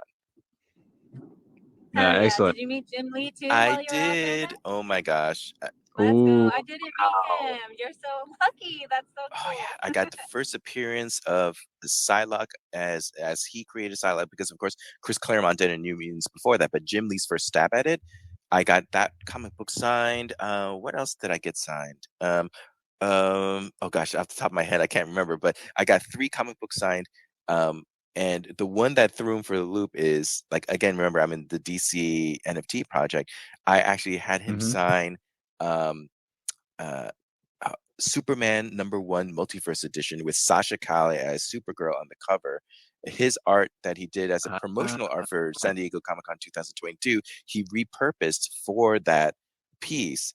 And now it's an NFT. So I have a copy. I screenshotted it and I asked him to digitally sign because you're only supposed to get 3 signatures. So as a 4th, I just basically begged him for a digital signature. He's like, yeah, that's fine. So I have a video of him just like using his finger on my phone and just like scrawling out his like signature on this like screenshot of an NFT. But it's like He touched your he phone? totally touched my I would phone. never wash your phone ever again. That's it. No. Yeah, Get that. it was a lot of fun. Get the. That's freaking awesome. That's cool, man. No, I'm so happy you had such a great experience. Oh yeah, man! I met so many amazing artists, but I'll say I probably only met probably 60% of the artists I wanted to meet. There was like tons of artists there I didn't even get a chance to meet. The one that I have tried for years, I just couldn't find the time because there would be conflicting ones. But I finally was able to. Was Kevin Eastman, the guy who created Teenage Mutant Ninja Turtles, and so I know that. I finally met him after all these years, and it was such an amazing thing to be able to do that. Like I think it was the second day, he was my first stop. So I ran over there, got the bracelet, waited in line, and it was like 2 hours gone by. I don't care. Finally got in the front of the line, and my experience with him was I was so starstruck. I even chatted a little bit with Jim Lee. I did not chat at all with Kevin Eastman. I was just like sitting there like and just took video. And he did his business on the comic book, and that was it. It lasted like 10 seconds, and that's all I needed because I was like, oh, I finally met Kevin Eastman. So I'm really happy that happened. Yeah. You had like one of those like fanboy moments where you just sort of like lock up and just say, "I love you." I couldn't even squeak that out. It was crazy. Yeah.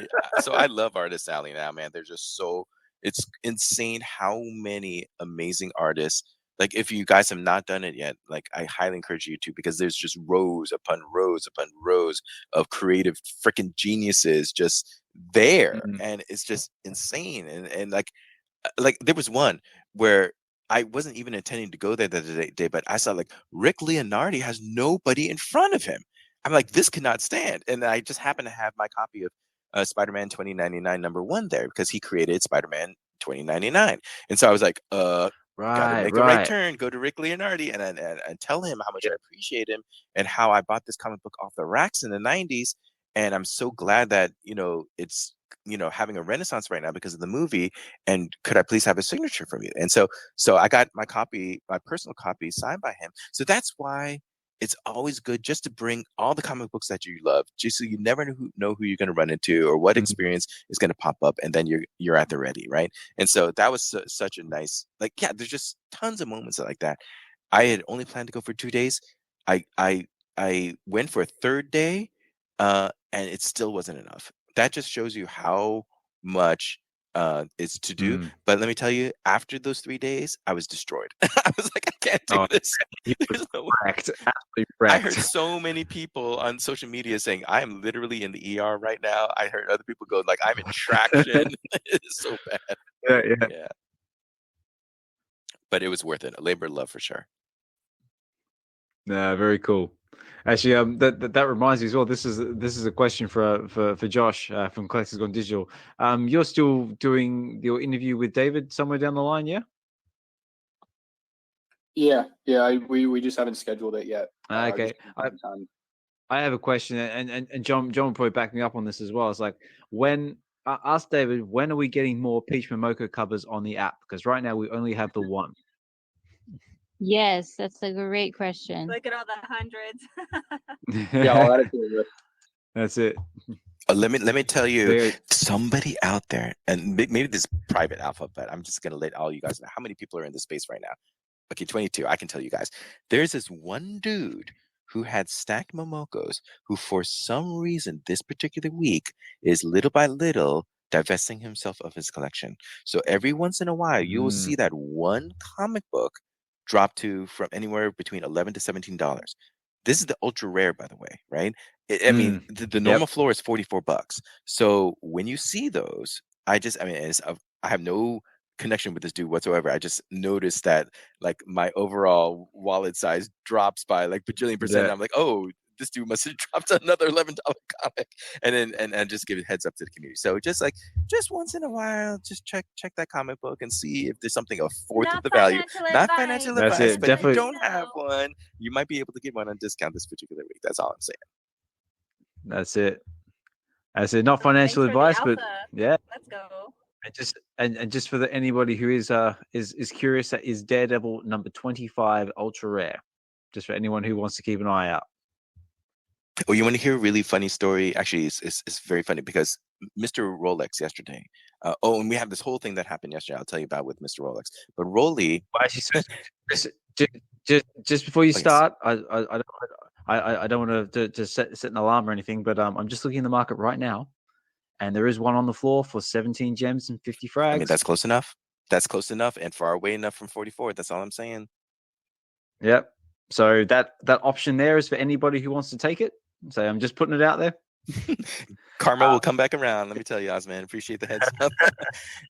and so Rolly and I fought back in the day when there was still a bull for the 1-of-1 Ghost Spider number 2 artist proof on VeVe of Peach Momoko.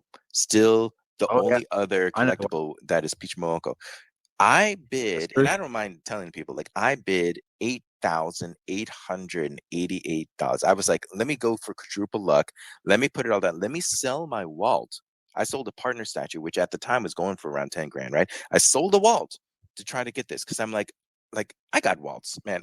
I don't need that many Waltz, but you know what I need? I need the 1-of-1 of Peach Momoko on this site. And if I had actually acquired it, I still would be happy with that. I swear I would, because to this date, it literally is still the only 1-of-1. And you know what? That cover of Ghost Spider number 2 is one of the most revered comic book covers she ever did. It's still to this date like considered to be like the seminal piece of breakout work that she did. So that was a very smart choice, and I got outbid. Rolly outbid me, right? Rolly, I probably like bid like maybe like probably 9 grand or something like that. But here's the thing: he did not know he won, and he went to bed, and then he didn't like check it. And so back in those days, if you did not pay for an auction that you won within, I think 12 hours, I think it's 24 now, but within 12 hours, you lose the auction. So he didn't get back on in time to pay for it, and then by the time he got back and paid for it, I think he had some kind of payment issues or something or other. He missed it. And defaulted. Yeah, and then it defaulted to somebody else who bid, I think, in between me and him or something, and then she won. I forgot her name, Sarah Jean. So Sarah Jean won it, and I was, and me and Rolly were just reminiscing about how we both missed the Peach Momoko, and it was just very sad. But like karma works in interesting ways, because I gave some folks a heads up, and Rolly was the one who picked it up and secured it. The very first piece of original art that Jim Lee has ever done for the blockchain. And I gave him a heads up because I found his personal art dealer who takes his personal collection and sells them. He has a website called albertmoy.com.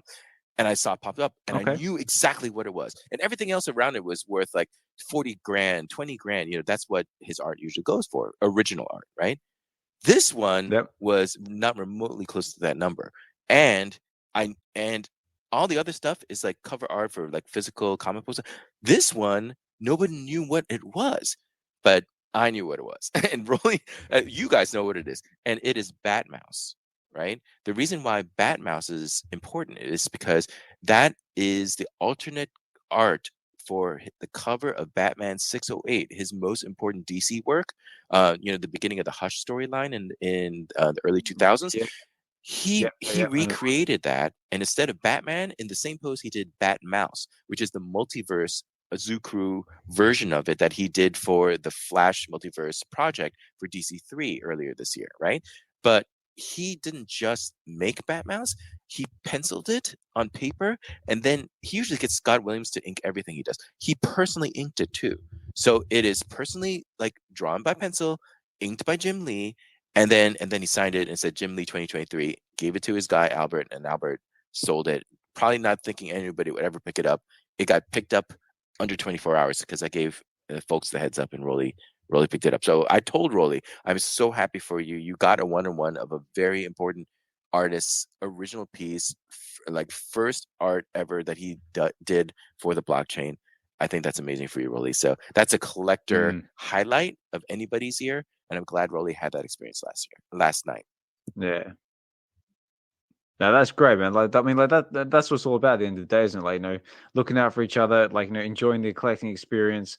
And it's not about, like, like a player versus player mentality. Like, it's about enjoying the connections that we're all forming. Like, in whether it be like, DC, Marvel, VeVe, Cryptoys, McFarlane, whatever platform you're into. Like, it's all just about the collecting experience, and that's. Yeah, it's a really cool thing to see. Casey's got a hand up, and just give everybody a bit of fair warning. I'm going to have to start wrapping up the space somewhere in the next 15, 20 minutes or so, just because it is getting on out here. But we'll keep it going for a bit longer. So, Casey, you got your hand up? Okay, cool. Sorry, I'm going to have to also leave soon, too, because I just got home and I'm going to watch the game with my family. But nice. Not to turn this into like a Jahn interview or nothing, but Jahn, I was in the space the other day when Mondo came up and was like loving all the stuff you were spewing, and he offered you a job with Metropolis. You obviously don't have to talk about it if you don't want to, but are you thinking about accepting it, or have you? Or I want to know that. So Casey, interesting you should say that, because this conversation that I just had, and actually it kind of sealed the deal with Rolly. I was like, isn't this the kind of stuff that Mondo would want to hire me for to do, which is basically do the background of a piece of art, understand the context of the art, be able to communicate that to a potential buyer, and then have the buyer actually secure the deal, right? I'm like, that's actually what he wants me to do. But I get it, and like I'm probably capable of doing it, but I had to like run it by Mrs. John, and for the next 6 years we got to put our kids through college, and my current job is able to do that. And so I was just so I did share with Mondo my resume, right? He's probably the only guy who I fully doxed to, actually, because of this, right? Because I didn't want to tell him. I mean, I didn't want to obviously blow him off, but I was like, this is currently what I do, and this is kind of the range where I currently operate in. And it's like, and let me tell you, I would I mean, and you shouldn't do this to a typical job interview, but I told him exactly what I told you guys. The job you had brought up, I would really do for free. I would really do for free if because I love the things that you would want me to do. I really would absolutely do it. It would be like a passion project for me, but I can't kind of give up my day job at this point because of financial obligations and things like that. So he totally understood that. But what he said, and I don't think, Casey, I said this in Spaces yet. I'm fine saying this openly now. He replied and said, "Well, I want you to know that I respect that, and like you have an amazing career now, but on the weekends, and since you're a New Yorker, you have an open invitation to come by Metropolis anytime. Just look at all the stuff that we have. Pick Steven's brain. Like, if we can pick yours, that's great. Whatever it is, but just consider yourself now part of the family. Just come anytime and just be a part of it, man. Like, no strings attached." I'm like, really? Because that is like going to Disneyland every weekend for me. So really, you're gonna give me that kind of access? I would love that. So I took him up on it. I'm like, yeah. He goes, yeah, okay. Next time Steven comes around in town, like I'll give you the heads up, and then maybe you can head on up. Like, literally, I'm a 20-minute subway stop from him. So I'm like, oh yeah, okay. So I'll let you guys know next time I go up there, and like at least for the first time around, like share that experience. I will just definitely jump up in Spaces. So yeah, Casey, just want to let you know that didn't die on the vine.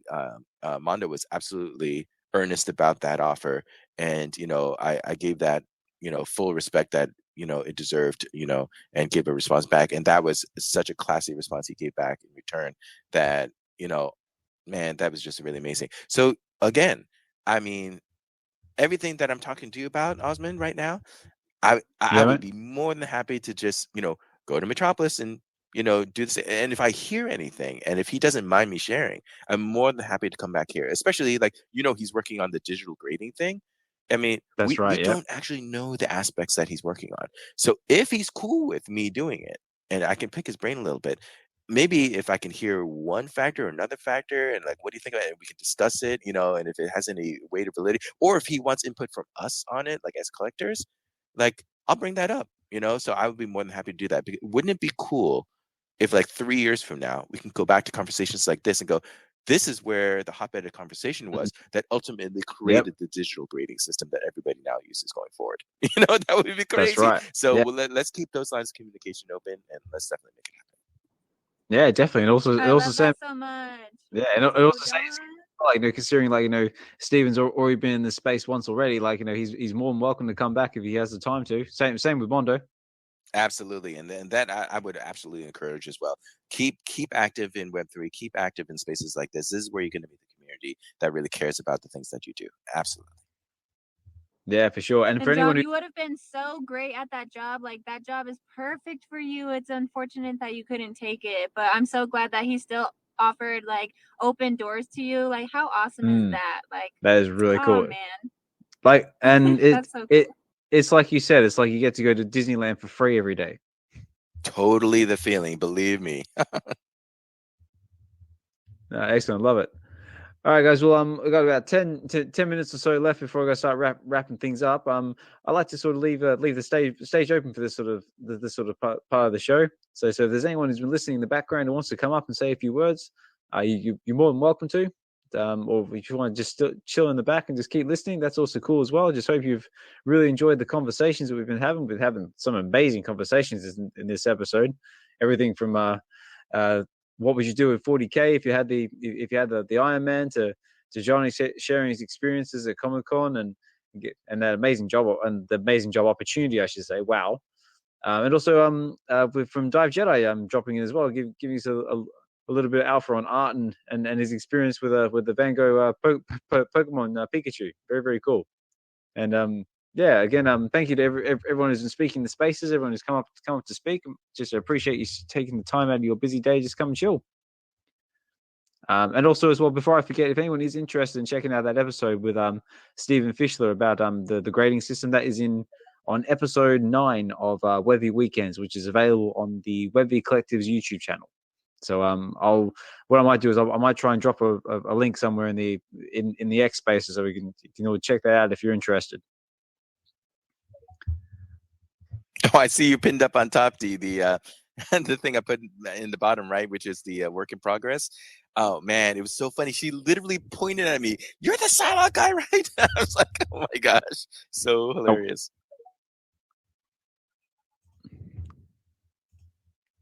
And by the way, that other video is of a work in progress of In-hyuk Lee. If you guys have not heard of In-hyuk Lee, he is, he is a Korean-based artist, South Korean-based artist, but he does some firework for Marvel and DC. Like for instance, on the Marvel side, he just won the Marvel Stamp voting contest for the featured card of Human Torch. So that's his artwork. Okay. Yeah. So if you play that video game and you get this free card, that is In-hyuk Lee's work. So like he does tons of Marvel stuff. But on the DC side, they actually gave him free reign for a brand new character called City Boy. And to me, City Boy is all him.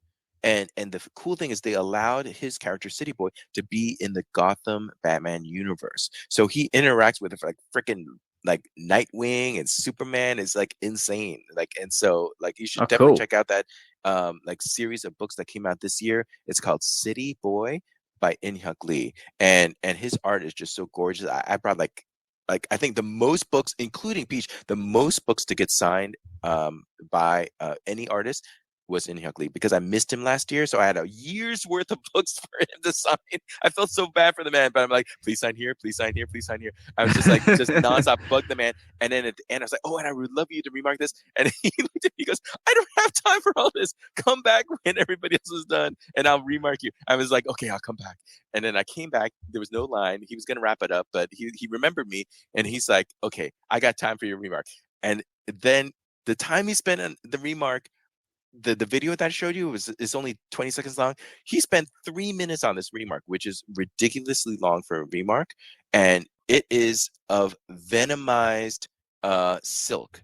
And Silk is a Korean American Spider-Verse character, right? And if people know her in the books, she's actually the queen of the Spider-Verse, right? So that actually comes out, which is why all the other Spider-Men kind of gravitate towards her, because she's like the queen of everyone, right? So the Silk is a very important character, and this is the venomized variant of it. And In Hyuk Lee made an amazing cover art, but then his remark, which is so involved, you'll see in the he works so quickly too. I don't know how he does it. He is truly an up and comer, like modern artist who is really poised to really break out for work on Marvel and DC. There is a post that Jim Lee put out that Jim Lee went and visited like some of the hottest new artists, and he just wanted to take pictures because he's a fanboy too. 2 of the 4 were Peach Momoko and In Hyuk Lee. So I guess I have good taste because Jim Lee has got the same taste. Nice. Yeah. So like follow their careers with great interest. I cannot wait to see what else they put out in the years to come. Yeah, definitely. We got here. Oh, Casual back up to speak. Go. There we go. Casual, did you have something you want to throw in before we start closing things up, mate? Or if anyone else has got anything they want to chuck in before we start closing up? Nope. I just wanted to say it was a pleasure talking to you guys. Those cards that I sent you on ePack, just a real quick summary of that. What you can do with those, which I didn't type out, is when you pull up your inventory, those are just the basic cards, but you can click a little binocular sign and see who wants those cards. So essentially you can start with very basic cards and build your way up, and then trade your way up. So you could trade that Scarlet Spider I gave you for maybe a different card, then essentially like trade a paperclip for a house. Okay, I'm with you. Oh yeah, I'm just looking at it right now. Okay, and so you can either hit the trade button or hit the chat button and try to strike something up with them. I'm in the market for a new house too. Correct. It's going to be a lot of work. Yeah, right. Okay, cool. Well, like I said before, I haven't had a lot of time to fully explore the ePack website, but I'll definitely look into that, especially getting these free packs you get from time to time, which is kind of cool because they're all mainly hockey cards, but hockey ain't my thing, but it might be someone else's thing. So maybe I can use that to get some more Marvel cards. But cool, very, very, very good to know. Thanks for that. Oh, Osman, in terms of playing cards, I have one more thing to say, which is 2 days ago they released the orders for Anime Season 2 Upper Deck trading cards. And Peach Momoko has a set of chaser cards on there that are literally on wood block art prints, like laser burn sketched into those wood blocks of Peach Momoko's art. Oh, wow. So check it out. Season 2 or edition 2, whatever it is, a second series, Upper Deck. And then you should be able to find them at your local comic book store, specialty direct type of stores, and of course eBay probably has a couple of boxes already. They are amazing pieces of art, and also you'll see a representation for In Hyuk Lee in that series. You'll see Rose Besh also represented in that series. A couple of up-and-comer artists doing Marvel characters in anime style. Totally worth physical card collecting that particular series. And also on that note, the first Marvel anime set that came out had a ton of awesome Peach work. Some of the cards were thousands of dollars because they're low numbered. And actually, they did come to Marvel or to Upper Deck ePack as well. So if you don't manage to get the physical ones, I believe the second set will come to ePack. I've tried trading people for Peach Momoko cards on ePack with no luck at all. Yeah. I just don't have enough trade value. But anyways, nice talking to you guys. Everyone who got that Iron Man, good luck. I hope one of us in the community pulls that #1. So you guys have a nice night. Yeah. You too, Casual. Thanks for popping in, mate. Always a pleasure. Yeah, thanks, Casual. Have a good night. Okay. On that night, was there anybody else who wanted to leave us off with anything before we start closing up? Thanks for everyone coming up to speak, and thanks for the audience for staying with us for 2 hours. Nice to talk to you, Dive Jedi. I think this is our first time. Yeah. I've seen your faces before, but actually talking with you up here is pretty cool. Yeah, thanks Osman for hosting. Awesome host as always. And yeah, everyone enjoy the rest of your weekend. Thanks, guys. I've been in the background listening as well, very secretly and quietly. I was waiting for Hanano's voice. I was waiting for it as well. Maybe lurking in the background, probably doing some editing or some technical stuff and installing RAM, I believe. Yeah, that PFP down below is just a husk. Nice. And as Dee said, big thank you to everybody who spoke in the space. Big thank you to Dive Jedi as well, who sort of just stumbled into our space by accident. But we're so glad that you did. So it's been a pleasure talking to you. And like Dee said, it's the first time we've had you in the space, and I'm hoping you'll come back. So you've been a pleasure to talk to. Big thank you to KC as well. Big thank you to Josh, Collectors Gone Digital, John, Casual, and just everybody's taking the time out of their busy days to come and chill with us. Much appreciated. It's you guys, the listeners, that make these spaces what they are, and that's the whole reason why we have these spaces, to sort of have these spaces for people to connect with, like other collectors, like John pointed out, like, just a nice sort of chill place. We can hang out, share, and just enjoy this crazy ride, which is collecting, in all its shapes and forms. I'll start closing things out now, I guess. So I just want to say, big thank you for myself. Big thank you to Dee for helping me co-host the last part of this episode when everyone decided to start jumping up and asking questions. But like I said, this has been VeVe Weekends episode 11, brought to you by the VeVe Collective. If you're interested in getting to know the VeVe Collective and sort of what we do have a Discord as well. If you're interested in joining, hit us up a DM or someone else or one of our other members. We also have a D, Hinano, Shadow, My Collectables, Miss Gecko's in there as well. Josh, gone from Collectors Gone Digital, Double Cool's in there as well. We sort of work like on a referral system, just because we had a few issues when we first got started about just having an open link. But if you're interested in that, jump on in, because we have threads ranging from our collectibles. We also share about travel, food, music, games, all sorts of bits and pieces. So that's there if you'd like to. And I'll just do a quick little shout out to some of our members and some of their other projects, because we try and promote the space best we can, because a lot of people don't realize that the VeVe, the V part, a lot of people think it stands for VeVe, but it doesn't. It actually stands for value. And that's what we try and bring to the space, whether it be these Twitter spaces and the group, is we value the space, we value our members, and we just value the whole community. And I'm going to give a quick shout out to The Real Uncommon Podcast, My Collectables, K Collections, Evolve Collects, Collectors Gone Digital, formerly known as VeVe Investments, Double Quill and Chris Severs for their blogs. Always amazing reads, and always great fun to dive into. We've got VeVe Arcade with his show every Sunday, along with the biggest bro. Dr. Strange with all things strange with his Stack and Slack videos. Really, really informative videos. So if you need some comic book guidance, definitely check that out. We've got the three biggest bros just doing the bare minimum as well when he does his live streaming when he gets a chance to. I've also got Shawnee Poo, who does Shawnee Poo Tube. Really, really fun, energetic member of the community. Always a laugh. We've got Informant, BE, and Mo's Skin and Bones.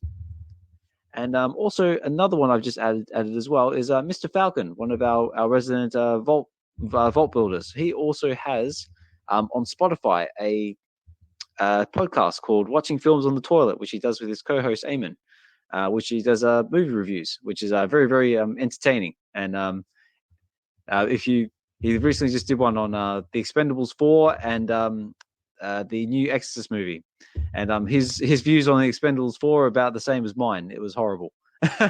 So if you want an entertaining listen, definitely check that out. And I also forget always to shout out myself at the very end. I've also been doing Relax and Read, where I've been doing live readings of the comic books that we have on VeVe. And I recently just did the Addiction. And the next comic book I have in the pipeline is Marvel Secret War #8, which I'm reading on behalf for Doctor Strange, who requested that one. So that one's going to be for Doctor Strange. So if there's anything you would like to hear me read, send us a DM, and I'll get in there as well. And that's basically just about all the rambling from me. You can find the recordings of the episodes on our the VeVe Collective's YouTube channel, which will be I'll try and get it out today. If not, will definitely be tomorrow. And yeah, so we also do our VeVe Wednesdays as well, which is our Wednesday show from 8 p.m. to 10 p.m. Pacific Standard Time. So if you can make that one, fantastic. If not, we consistently do these shows as well on the Sundays, VeVe Weekends, which is 12:30 to 2:30 Pacific Standard Time, or 8:30 to 10:30 British Standard Time, which is my time. But yeah, that's enough rambling for me. I've been your host, Osman Collect 63. Have a good one, everyone. Enjoy the rest of your Sunday. I'm going to probably chill for a bit, maybe catch up on my Rebels, and try to get some sleep. So yeah, have a good one, everyone. Enjoy the rest of your Sunday, and I will talk more with you soon. All right, take care, everybody, and bye. Peace. Peace. Love it.